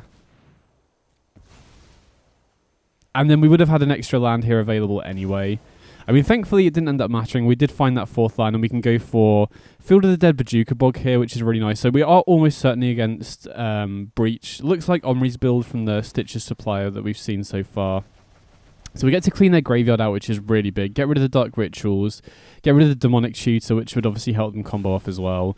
So yeah, thinking about it, I did probably misplay there. I probably am supposed to go Sylvan Scrying for Colony Garden, because if they do have a Breach in hand, we might end up just losing this game if...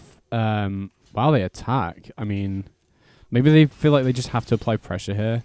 I would have thought they would want to leave the Stitcher supplier back to block, though, because if they do have a Breach in hand, then they can refuel the graveyard to hopefully combo off. But yeah, looking back on it, I do think I probably am supposed to go Colony Garden off the Sylvan Scrying, because if we don't find that Windswept Heath or just an untapped land off the top, then we do just open ourselves up to potentially dying to the combo. Well, having said that, if the opponent does kill the Colony Garden token, which isn't that unlikely, if they have another Bowmasters, for example, then we're kind of in trouble. Although I guess that would be the same if I'd gone for the Fierce Empath anyway. So yeah, looking back on it, I think it was better to go for the Colony Garden. So here, not 100% sure what the best lands to get are. I think I'm going to go for Blast Zone and Hammer Battlements. And then we can potentially, use the Generous Scent to find a Stomping Ground. And then, use Empath to tutor for another Primeval Titan and give it haste next turn, potentially. Wow, they attack again. I mean, I guess they're just dead on board. Maybe they hope that we block this supplier and they can refill the graveyard to go off with Breach. So I'm pretty sure for them to make that attack, they probably must have Breach in hand. Okay, opponent scoops it up, so yeah. Think that I did misplay there, but didn't end up getting punished for it, thankfully. Or the line we took, at least, needed us to find a land off the top, and we found it there. So sideboarding here, this is definitely a matchup where we want the Deafening Silence and the Rest in Pieces.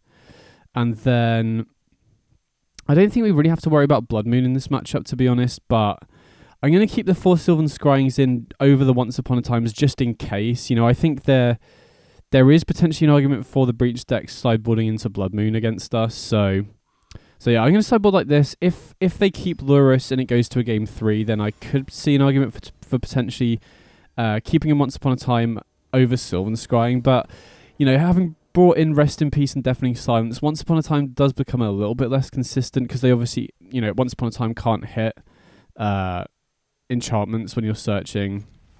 So happy to keep this one, even though we don't have a clear path to the Primeval Titan here. We do have Rest in Peace, which is really, really good in this matchup. And we have, we have access to the white mana straight away off the Windswept Heath as well. So opponent is on Ragavan and Bauble, that's fine. Ships it back.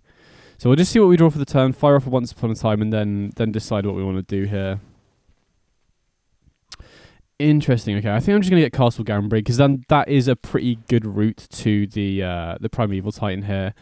And even though Bojuka Bog is normally very good in this matchup, I'm going to fire off the Bojuka Bog now while it's a tap land, because we're probably going to be playing Rest in Peace next turn anyway, which just completely exiles the graveyard. So opponent goes for Supplier, which is fine. Connects with the Ragavan. Oh wow, they actually hit a castable card. This is going to be rough if this actually ramps them, because this hand is slow at committing to the board, but if they can ramp and get multiple creatures into play, even if we get a Rest in Peace in play, they could potentially just beat us down, which is a bit of a concern, because we don't really have any way to ramp, like get extra lands in play with our current hand. And so I think our game plan here is to just get a Rest in Peace in play, hope the opponent can't race, and then, we can at least go for turn 5 Primeval Titan with this hand because of the Castle Garenbrig, which should hopefully be good enough to stabilize us, right? We're on a 3-turn clock, but we do have Once Upon a Time to try and find, if we can use this Once Upon a Time to try and find an Arboreal Grazer or a Kami or something like that, then that's pretty solid. And yeah, Rest in Peace, Deafening Silence will just shut them off comboing, so they have to beat us with their fair game plan here, basically. Plus, we've obviously got Deafening Silence here as well. Okay, so they hit Sylvan Scrying. I mean, maybe if they're running like Den of the Bugbear, they could search that up, which would be an issue, but most of the Breach lists that I've seen so far aren't running any creature lands. It's mainly just dual lands, fetch lands, and Phyrexian Tower. But yeah, them finding that Kami is a concern, because now they can potentially, just cast Lurrus. Yeah, so they can put Lurrus into hand, and then they can use the Phyrexian Tower to cast Lurrus, which puts another 3 power in play. So them hitting the Kami off the Ragavan here, I think, is actually going to make a pretty big difference.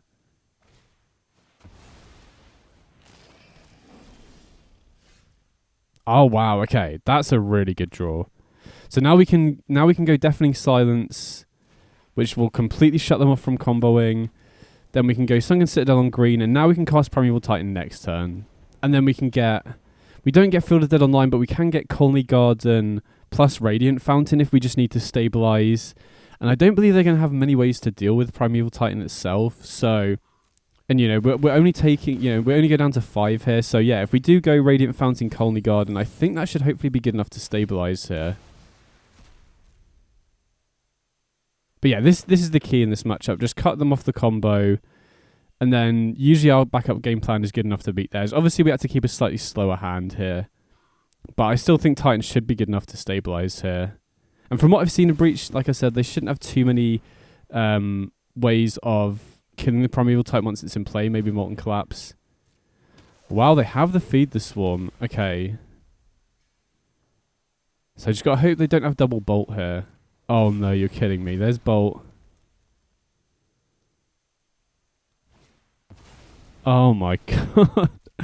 Okay, fair play to the opponent. They managed to beat Rest in Peace, Deafening Silence. And that's a bit unlucky, I think, because they had to use all of the cards in their hand and every single bit of mana they had after accelerating off the Kami. I do think going into Game 3, I'm probably going to bring in the Crater Hoof as just a way to close games out a bit quicker. I don't think we're really going to be using the Titan of Industry. But yeah, I think that was just pretty unlucky, to be honest, right? They needed exactly Feed the Swarm, which they're probably not running in very high numbers, then exactly Bolt into another burn spell. And with Tendrils, they had to also utilize the treasure that they got, and they wouldn't have been able to ramp into the Lurrus or create that extra treasure without the Kami that they hit off the Ragavan. So yeah, that was a little bit annoying. I think a lot of things had to go the opponent's way for that to come out. From my experience, getting a Rest in Peace or a Deafening Silence in play is usually good enough to win. And I think if we had Resolved Titan there, we probably would have stabilized. But still going to watch that one back just in case there were some potential mistakes that I made. I didn't clock.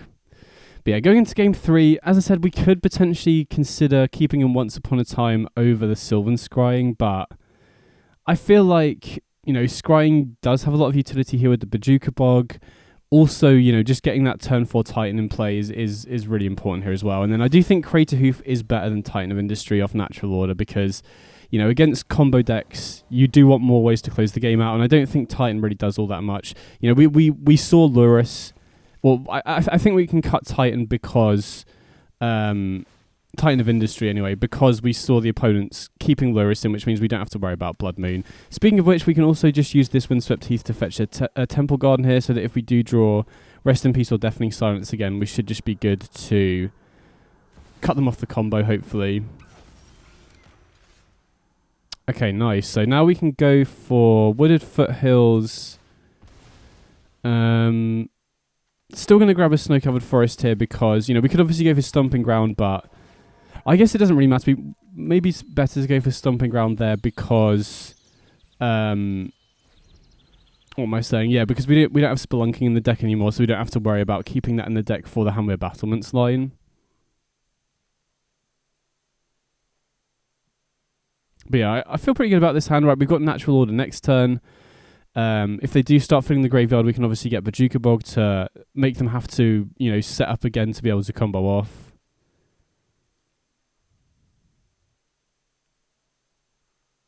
And then, yeah, getting Titan down here should be pretty big. Starts applying a bunch of pressure straight away. If we can use this Boseiju as a land beforehand, we can immediately get Field of the Dead online as well, which is obviously very big. You know, really ramps up our clock on the opponent so they have less time to combo off. So opponent in the tank here, probably got a lot of different options. If they attack with the Ragavan... Interesting what I would block with. I think I'd probably block with the Grazer because we do want to keep a creature around, right? If we block with the Kami, all they need to do is just have a Lightning Bolt to take out the Grazer and then Natural Order's completely dead. But I think there's also a good chance they just don't attack with the Ragavan here because we have the Kami. Oh wow, do they just have enough to combo off it? I mean, thankfully we have the Boseiju here. If they go for Breach... Oh wow, they Diabolic Intent, so yeah, they could just go for Breach here and try and combo off, depending on what they have. And if they do, I think we just Boseiju the Breach straight away. They've got Supplier and Diabolic Intent, so yeah, if they have Breach here, I think they have enough to go off. So opponent's hand is pretty cracked. We do have to give them one card here, because they immediately get priority after the Breach enters play. But once they've played this first card, especially if it's a Dark Ritual, yeah, they go for the Dark Ritual, so we definitely want to Boseiju now. Right, get rid of the Breach. They do get an additional land, and they do obviously still get the mana off the Dark Ritual here, but that should hopefully cut them off the combo for now, make them have to find another Breach. Although they do have Lurrus, right, they can just pump this Dark Ritual mana into Lurrus and then recast Breach from the graveyard. And with this land, they're getting off the Boseiju. You know, you never really want to Boseiju on turn 2 or 3, because it gives them an extra land, but... Wow, they just go for a Tendrils. So that isn't going to kill us, but it does get us down reasonably low. I'm kind of surprised they didn't put Lurrus into hand, because they can then use Lurrus to recast Breach, although I guess that takes a couple of turns to do. I mean, maybe if they have like a Bolt in hand, that could make sense, right? But either way, I'm going to sack the Kami here, I think, because I'd rather use the Grazer as a way to stonewall the Supplier. I don't want to have to, you know, be forced into a trade here and help them fill the graveyard. And I think we get the Titan, right? We don't have Titan of Industry in the deck anymore, but we absolutely have to get a Radiant Fountain to put us out of bolt range here. And then we can also empty the graveyard with Bojuka Bog, so obviously having that Boseiju in hand was pretty clutch, but I feel pretty good about this spot now, right? They've only got one card in hand. They have got a Supplier in play, which I think we're forced to attack into next turn, right? There's no way we can not attack with the Titan here. We just need to try and put them dead on board next turn.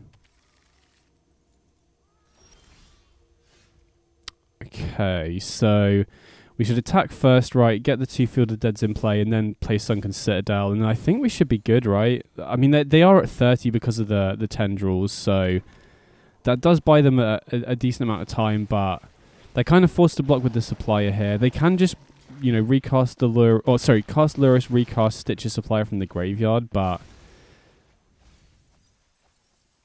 how many? Let me just calculate how many attackers we're going to have next turn. So presumably they just block 2 of the 2/2s. Then we've got 18 plus 6.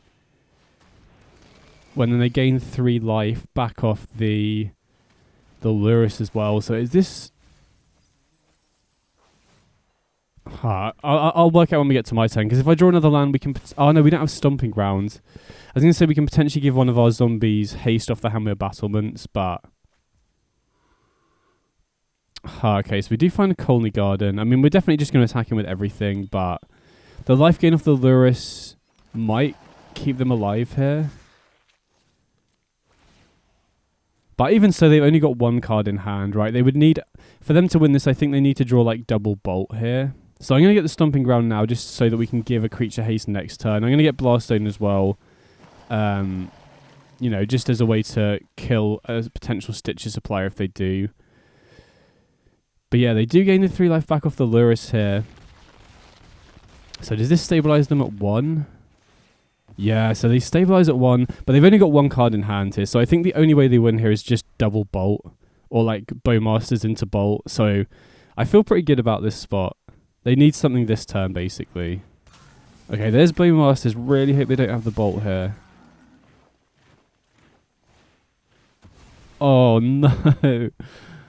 Oh, that's bad. I mean, I assume they just get the Bolt here. So that was pretty rough, losing games 2 and 3 to, like, exact lethal and them have, you know, and top decks and exact mana. But, you know, it goes like that sometimes. And I think outside of the Colney Garden play game 1, I'm pretty happy with how I played that one. You know, it just goes like that sometimes.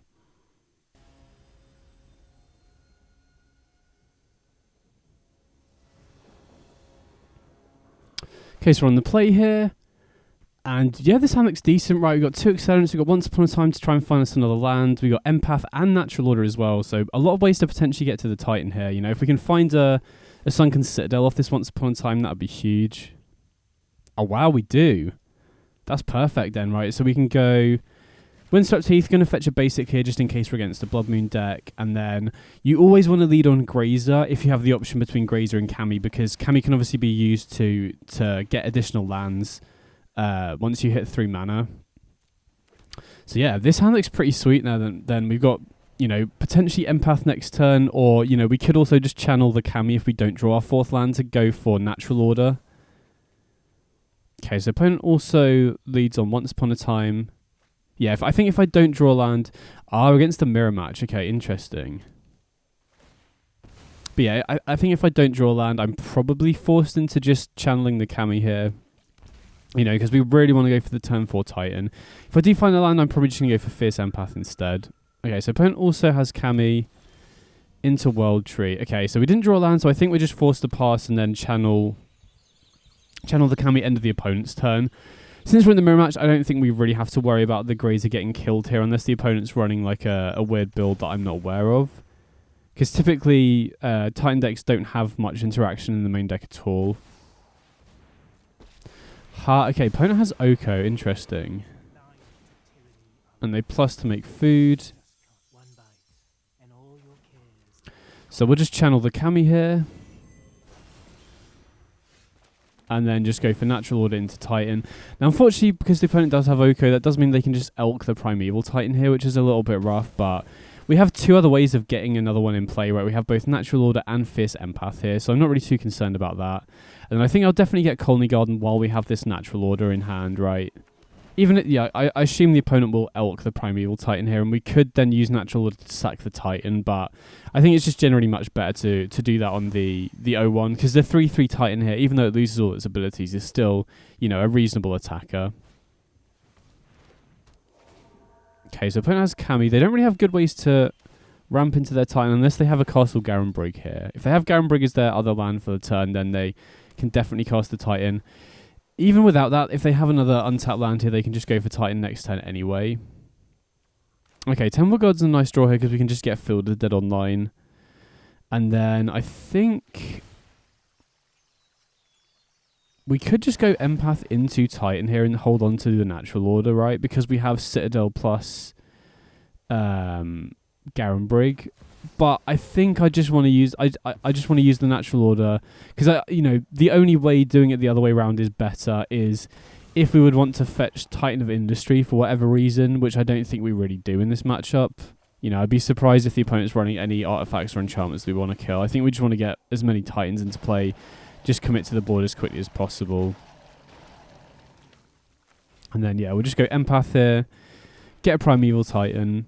So we are definitely ahead here, but, you know, one concern in the mirror match is that if the opponent is running 4 copies of Field of the Dead, they can just outscale our token generation fairly quickly, which can make game 1 very difficult. But post-sideboard, Crater Hoof Behemoth really gives us an edge if the opponent's not running that. I have been, you know, wanting to find room in the sideboard for the 4th copy of Field of the Dead, specifically for the mirror match. So if that does become more popular, then that's a consideration. And if they do have the 6th land, so they can go for Titan here, which is a bit annoying. But what am I saying? Yeah, if Titan mirror matches do become really popular, then I do also think there's an argument to be made for fitting the 4th copy of Field of the Dead in the main deck. But I'm not sure exactly what the best cut for that would be, to be honest. And yeah, the opponent having Oko here is really annoying. I think if the opponent didn't have Oko, we just get super far ahead off the Titans here.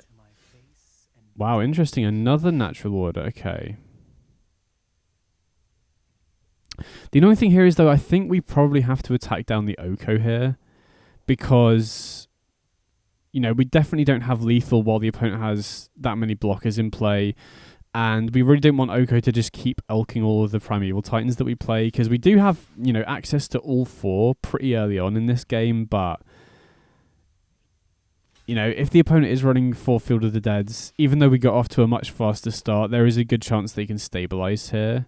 And taking out the Oko would enable us to at least keep a couple of our own Titans as repeated ways to produce Field of the Dead triggers.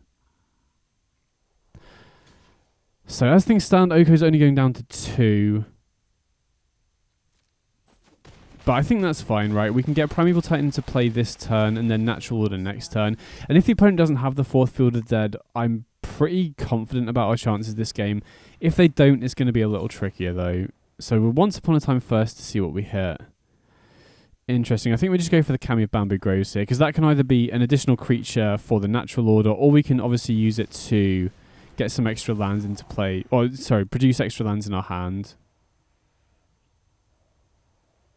So here I think I'm going to go for Hammer Battlements and Stomping Grounds to potentially give the Titan that we fetch off Natural Order haste to try and race a little bit more.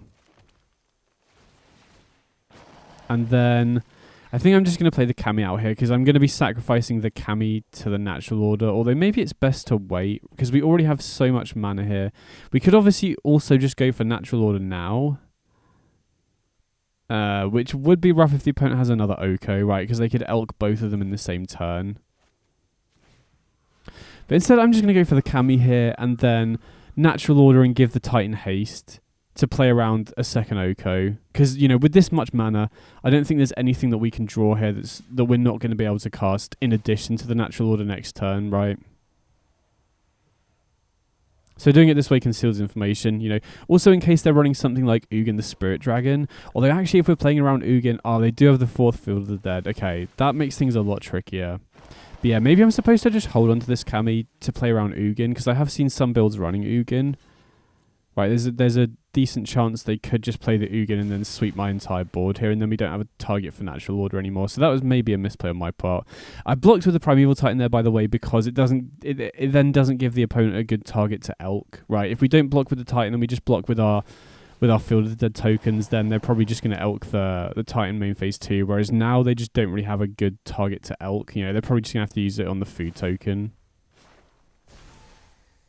Which is still a bit annoying, you know, it gets an extra blocker into play, but yeah, now the opponent has 12 tokens.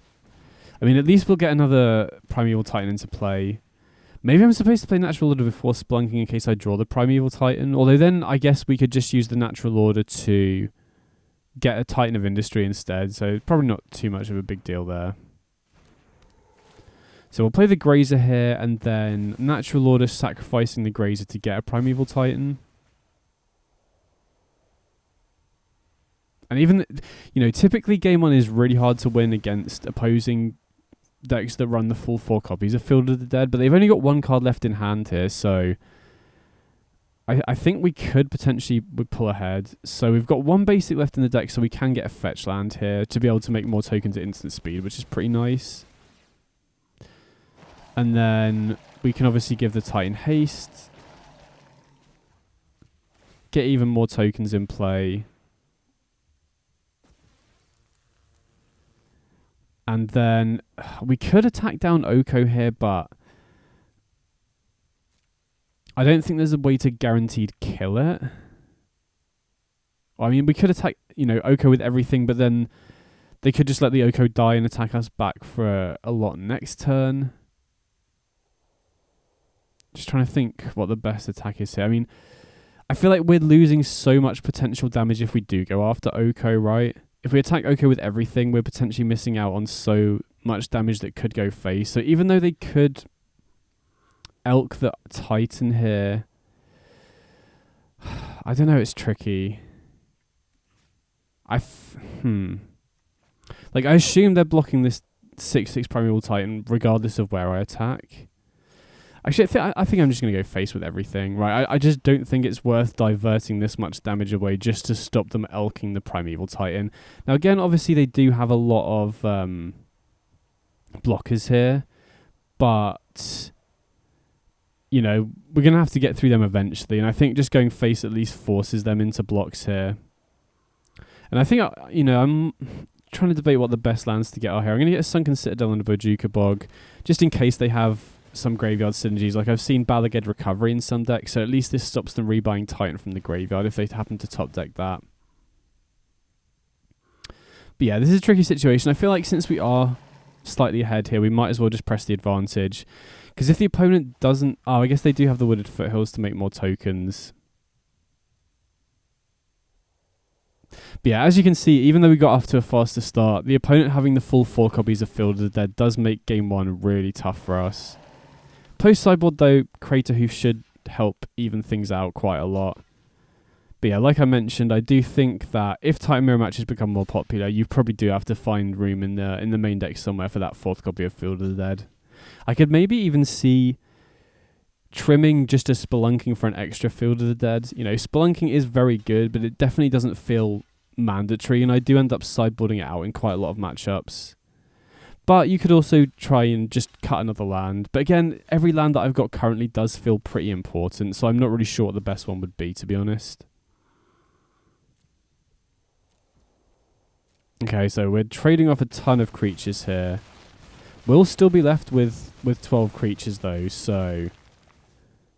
if the opponent happens to draw just, like, a bunch of grazers here, or, like, lands are actually the best draws for the opponent here. Obviously, Primeval Titan will just be the best draw for them, but outside of that, lands are pretty good. Everything else I think we can beat, though. Right, we've got a fetch land of our own, so that represents 3 more tokens here, so as long as they don't have Titan or fetch lands, I think we could potentially force lethal through here.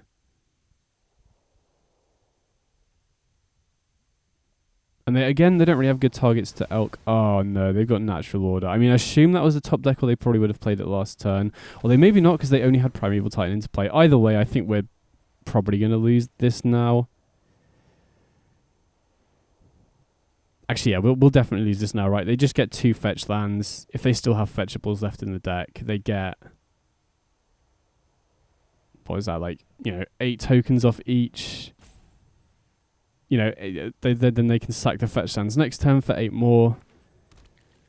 Yeah, they just get 2 fetch lands here. So that's kind of rough. I feel like... I mean, maybe the Natural Order wasn't a top deck. I'm not 100% sure. I can't remember, because, yeah, they would have had to sack their Primeval Titan to play it. And they have another land. Yeah, okay, so... Almost certainly going to be losing this one. If we had if we had Crater Hoof in the main deck, then we'd have an out here, but as things stand, I don't think we're probably going to win this one. I mean, we'll still play it out to see, just in case there is something that we can draw that I've forgotten about here, but yeah, that Natural Order really did us in. I think if they just, even if they just had 1 land there, I think we can potentially steal this game, but yeah, getting them having another Titan here is just too much for us to come back while we don't have that 4th Field of the Dead in the deck. So we do get another 3 tokens here. Sylvan Scrying, I mean, what can we get here? Probably nothing good enough. I mean, if we could use Blast Zone to, remove the counter on Blast Zone somehow, then we might have a chance, right? We could then just clear both sides of the board of all the tokens and reset everything. Although even then, the opponent, would probably pull ahead because they have that extra copy of Field of the Dead. I mean, the best we can do here is Beseiju, take out the Field of the Dead, but I still don't think that's a winning line, right? I don't think there's... Without Crater Hoof in the deck, there's nothing we can really do to come back from this point, I don't think. Especially considering we've gone through all 4 Titans here. And we have to go for the Beseiju now if we're going to go for it because of the fetch lands, right? If we wait, they'll just crack the fetches in response and get a bunch of extra tokens. But yeah, we'll ship it back here. Just in case the opponent does misplay, right? They might want to protect the Oko and not attack with everything. Pretty unlikely, but, we'll see.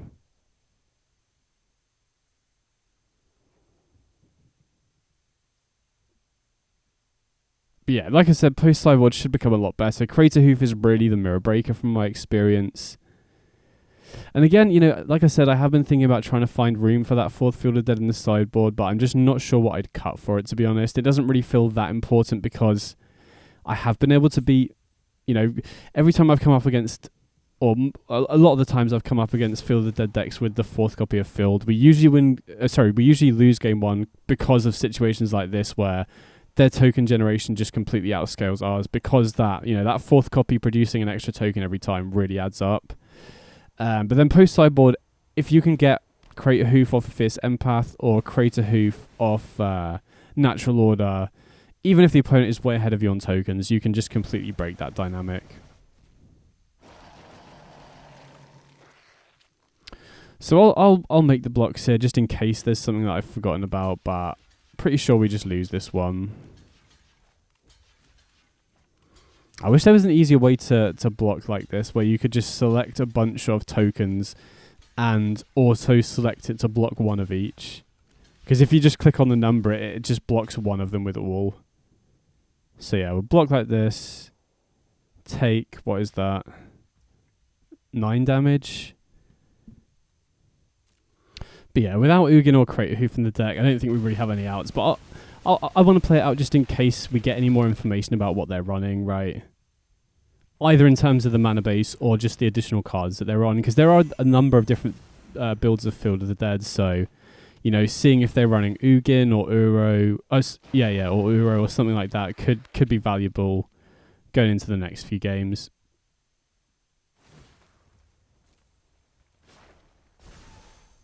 Okay, so they out one of their tokens.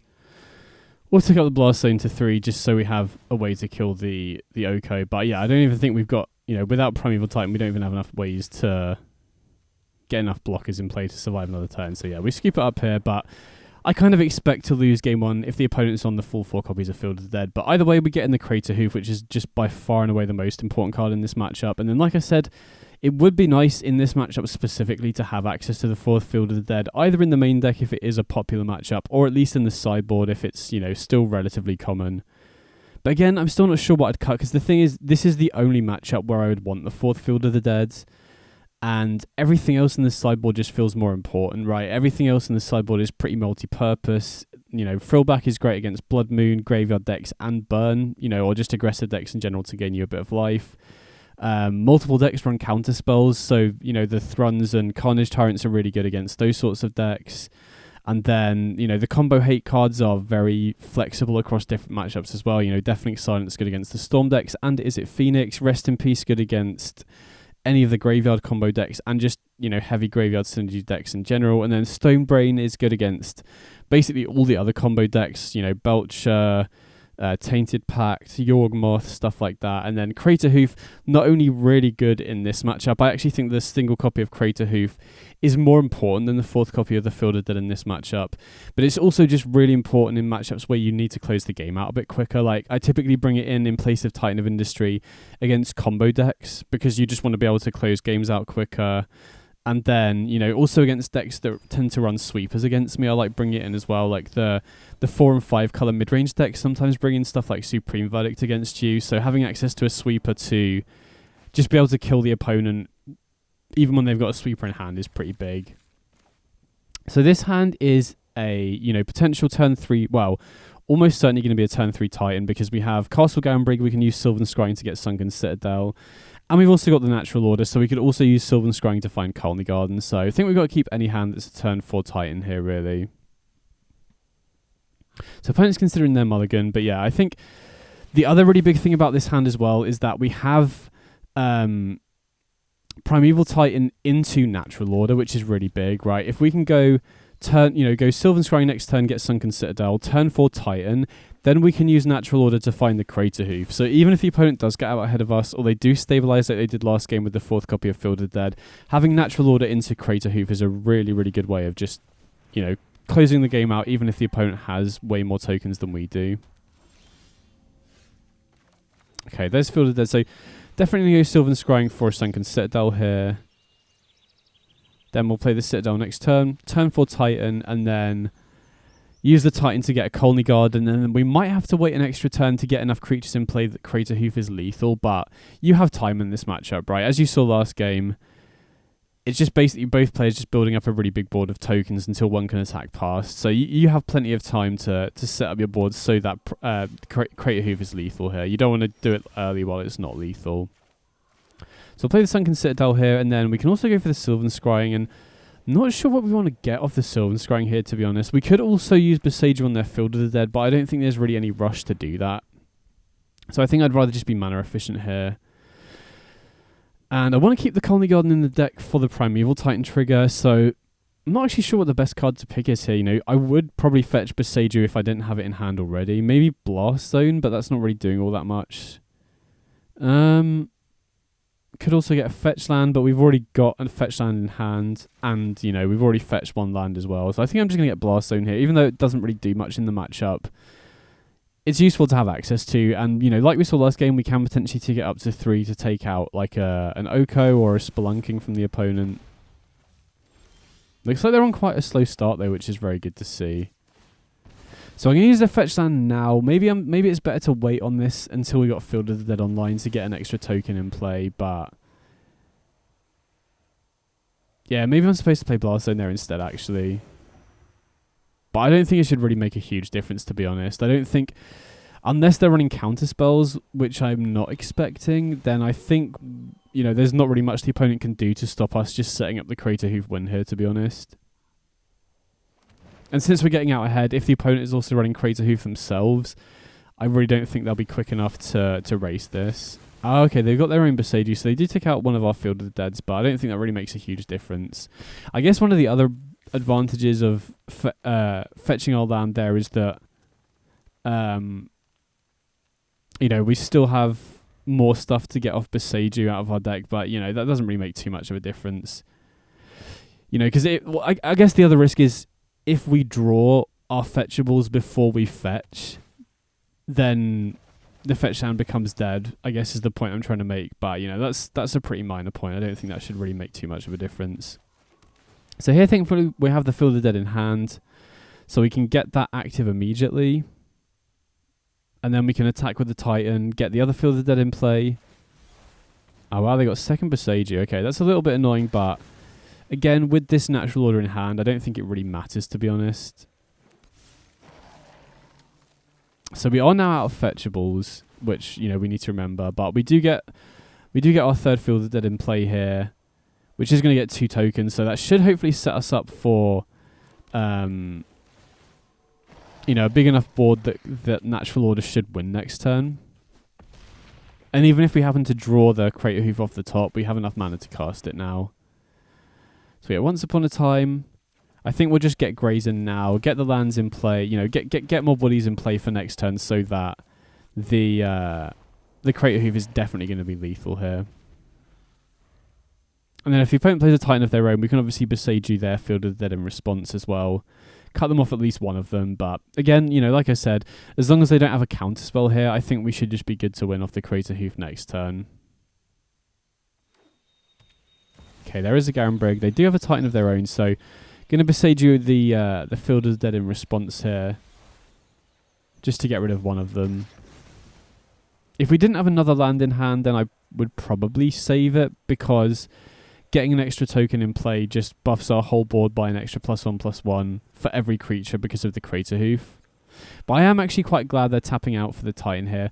Actually thinking about it, maybe it's a misplay to Boseiju here in case they do have a 2-mana counter spell. Because now they have enough mana to cast, you know, something like a Memory Lapse. But I'd be super surprised if they are on that, right? Basically, the only counterspell that I've seen at all in the sideboards of Titan decks is Pact of Negation is like a 1 or 2 of. And it's still really, really uncommon, so... Plus, I don't even know if the opponent would think that Natural Order would get a Crater Hoof, right? It's not a particularly common tech as far as I've seen, so... So yeah, thinking back on it, I think maybe using Boseiju there is unnecessary, because it doesn't, you know, it just gives them potential to have a counterspell here, when it wouldn't otherwise, because we're basically guaranteed to win if this Natural Order resolves. So we'll sack the Colony Garden token here. Okay, sweet. Looks like it resolves. We get the Crater Hoof in play, and then... Even though we've only got 1 Field of the Dead available and the opponent has 4 in total, we should still easily trample over what they've got here. Yeah, sweet. So that's why Crater Hoof is so good in this matchup. Even if you're really behind on tokens, the amount of stats and trample damage that it provides just enables you to completely, you know, overwhelm the opponent. So yeah, going into game 3, again, would love to have the 4th Field of the Dead here if possible, but I just don't know if I can justify it over any of the other cards because it's such a narrow sideboard card. And I don't really think if there's any other matchups I can think of where I would want the 4th copy. Maybe if the opponent is running like a land destruction deck, or, you know, is running a bunch of cards that can kill Field of the Dead, like maybe a mono black deck running a bunch of Field of Ruin style effects, or perhaps like a deck running a bunch of Assassin's Trophies maybe. But, you know, I've barely seen that. I have seen some Ponza decks with Stone Rain, which can be a bit of an issue, but typically you beat those decks just with Primeval Titan anyway. You don't necessarily even need Field of the Deads to beat those sorts of decks. But yeah, I wouldn't be surprised if Field of the Dead decks do become more popular generally anyway, so it might be the case that you just need to be running it for that situation. So here this hand looks pretty good. Again, we've got, you know, Sylvan Scrying. Sunken Citadel off the top is really good now, because now we can use Sylvan Scrying to get Castle Garenbrig.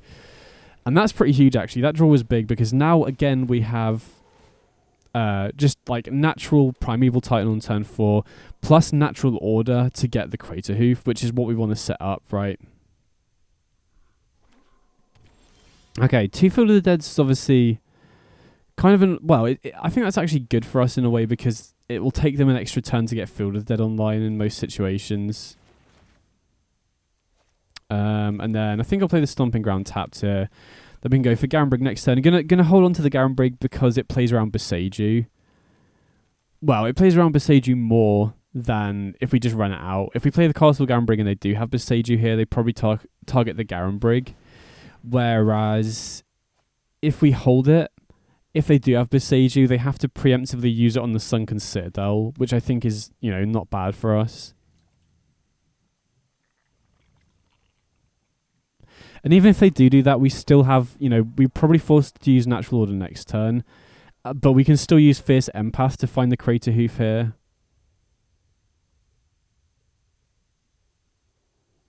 I mean, having said that, the opponent is at 5 mana now. So they can obviously go for Titan next turn, and with Spelunking in play, they can obviously go for...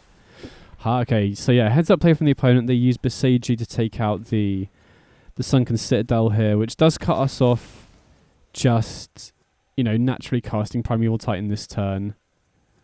Doesn't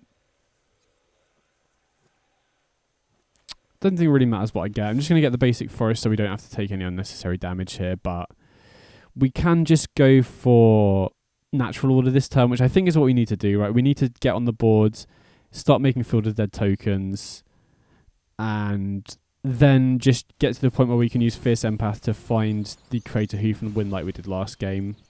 So we Natural Order for Titan here. Going to get Field of the Dead, and I'm not sure what else. We could get Colony Garden here just to get an extra creature in play in case we draw another Natural Order, and there's also just another body for Crater Hoof as well.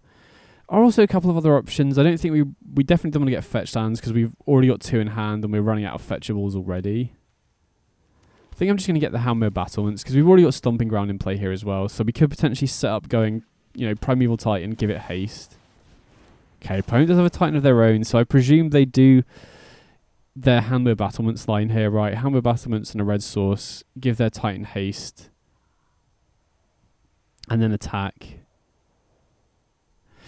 And if they do that, I'm not 100% sure if I'd block. Typically you would want to make the trade, but with a second Titan in hand and the Fierce Empath here, I think it's quite important that we do build up a big board, so that we can just win with the Crater Hoof here, because the opponent's going to get their fourth Field of the Dead here, so they are going to have a huge amount of blockers. I think it's very important that we do build up a big board so that we can guarantee trample over it, because they've already got a fetch land here. They're going to get 2 more Field of the Deads, and then they can crack the fetch next turn. That's another 8 blockers.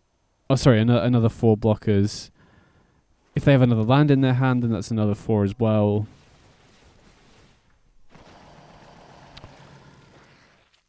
So I think it's a tough spot, but I think I let this damage through. Because the thing is with Crater Hoof is it scales exponentially so quickly, right? Even if the opponent has like 100 tokens, if you just have like 30 or 40, because of how much the damage scales with Crater Hoof, that's usually good enough to win. So, okay, so I think I want to lead on a fetch land here, probably. Or we could go Citadel. So I don't think we have enough mana to go Citadel and activate the battlements here, right? Whereas with a fetch land, we can. But I think we're forced to fetch before we attack. So I think we go Windswept Heath. And then unfortunately, this does mean that the Wooded Foothills in our hand no longer has any fetchable targets, right? This is the last fetchable land in our deck. So now we can activate the Garen Brig, keep the battlements and the Stomping Ground up to give this Primeval Titan haste. And then I believe next turn we should we should have enough mana to be able to cast Empath and Crater Hoof in the same turn. So I think the game plan here is attack here, and then next turn just block to stay alive, and then go for Fierce Empath into Crater Hoof. So here, I'm going to get Sunken Citadels, and then with the next trigger, I'm going to get at least 1 Castle Garen Brig, so that even if the opponent has Boseiju, they can't cut us off using the Citadel and the Castle Garen Brig together. Because the key at this point is to just have enough mana available to go Empath into Crater Hoof in the same turn, which is, that is 11 mana, right? So we do need a lot of mana to be able to do that. So kind of unsurprisingly, the opponent blocks both Primeval Titans, so we don't have access to them anymore. But with 20 tokens in play, plus, we'll get a couple off the whatever land we play next turn. I'm hoping that should be good enough with the Crater Hoof. And we obviously have Hammer Battlement Stomping Ground. So I think with our mana base, or our current lands, we should have enough mana to go Empath, Crater Hoof, and then give one of the new tokens that we got haste as well, to just ensure that we have enough trample damage. I mean, having said that, with 4 Field of the Deads, a fetch land, and a Primeval Titan trigger, the opponent is going to get a lot of blockers. But as I said, Crater Hoof scales so big once you have a lot of creatures in play, so I think we should be good here, unless the opponent has something crazy that I'm not expecting. Okay, so Uro is pretty good to see. Wow, Uro into no land is great to see. They can obviously escape it, but we really don't care about that at this point. We just need to stay alive for 1 more turn and hope the opponent doesn't have like another Titan. I mean, even with another Titan, I'm not even sure they would have enough blockers in play if we do get Crater Hoof off next turn. Actually, saying that, no, the absolute nightmare scenario here would be if they had a counterspell of some sort. But like I said, counterspells have been so uncommon in these Titan lists. So, there's no way that we can play around that anyway. So, opponent in the tank here. Both cards in their hand are obviously non-lands, or they would have put one in play, obviously. So I've just got to think in terms of my blocks here, if there's any card they could potentially be running that could deal direct damage. The only one that I've seen in any Titan list is Ugin the Spirit Dragon, and they don't have enough mana to cast that. But I think we can afford to maybe make a little bit of an extra block just in case they have something strange that we're not expecting. I have seen Mount Doom actually in some of these lists, which can obviously tap to deal 1 damage, so I don't want to just go down to 1. I feel like we have enough creatures in play where we can afford to, you know, block a little bit more. So if we block like this, we'd be taking 8 down to 5, and 15 creatures in play I feel like should be good enough, right? If we block like this, we take 10 down to 3. There's no way they're running Lightning Bolt, right? I mean, I think we can afford to play it safe. I think this way there's basically nothing they can have. I mean, I guess the other thing they could have is Otawara, right? They could bounce one of my creatures and force through more trample damage with the Primeval Titan. But yeah, at 5, I don't think there's anything they could realistically have here. They do get 4 more tokens to block with, so they, you know, go up to 12 on defense. They also have that Field of Ruin, so if they still have a basic left in the deck, they can crack that. And they have the Wooded Foothills here, so they do get a lot of blockers in play, but I don't think it's going to be good enough, right? 15 creatures with Crater Hoof is just an absolutely insane amount of damage.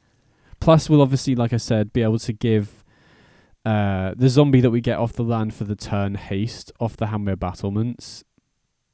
So opponent's mousing over my lands. I assume they're going to crack the Field of Ruin here. Maybe they're supposed to take out the Handmere Battlements. But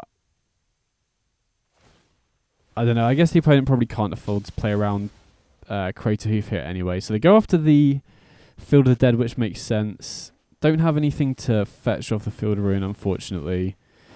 So the opponent does have 20 blockers, but that's not really going to be good enough. Oh, wow. They have Natural Order into another Titan. Yikes.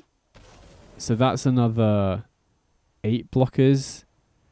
But even then, again, I don't think that's quite good enough. So even though the opponent did have a pretty sick turn here, I mean, obviously it would have been better for them if they had lands to put into play off the Uro. But, oh, interesting. Can we go Titan into Empath into Crater Hoof? I don't think it's worth it. Or, like, first of all, I don't think we have enough mana. But second of all, even if we did, we'd only just have enough. And, like, this is the sort of thing I could see myself just miscalculating the mana and then just losing because of it. So I'm just going to go for the Empath. And this way we can also just give one of the zombies that we got this turn haste. We can go for the Crater Hoof here, and then everything gets plus 18 in trample. So yeah, even if the opponent had an even better turn, I think Crater Hoof should be good to win here. So yeah, run out the Crater Hoof. Pray they don't have a counter spell. Okay, sweet. That resolves. Then we can just give one of these zombies haste as well. Get in for an extra 21.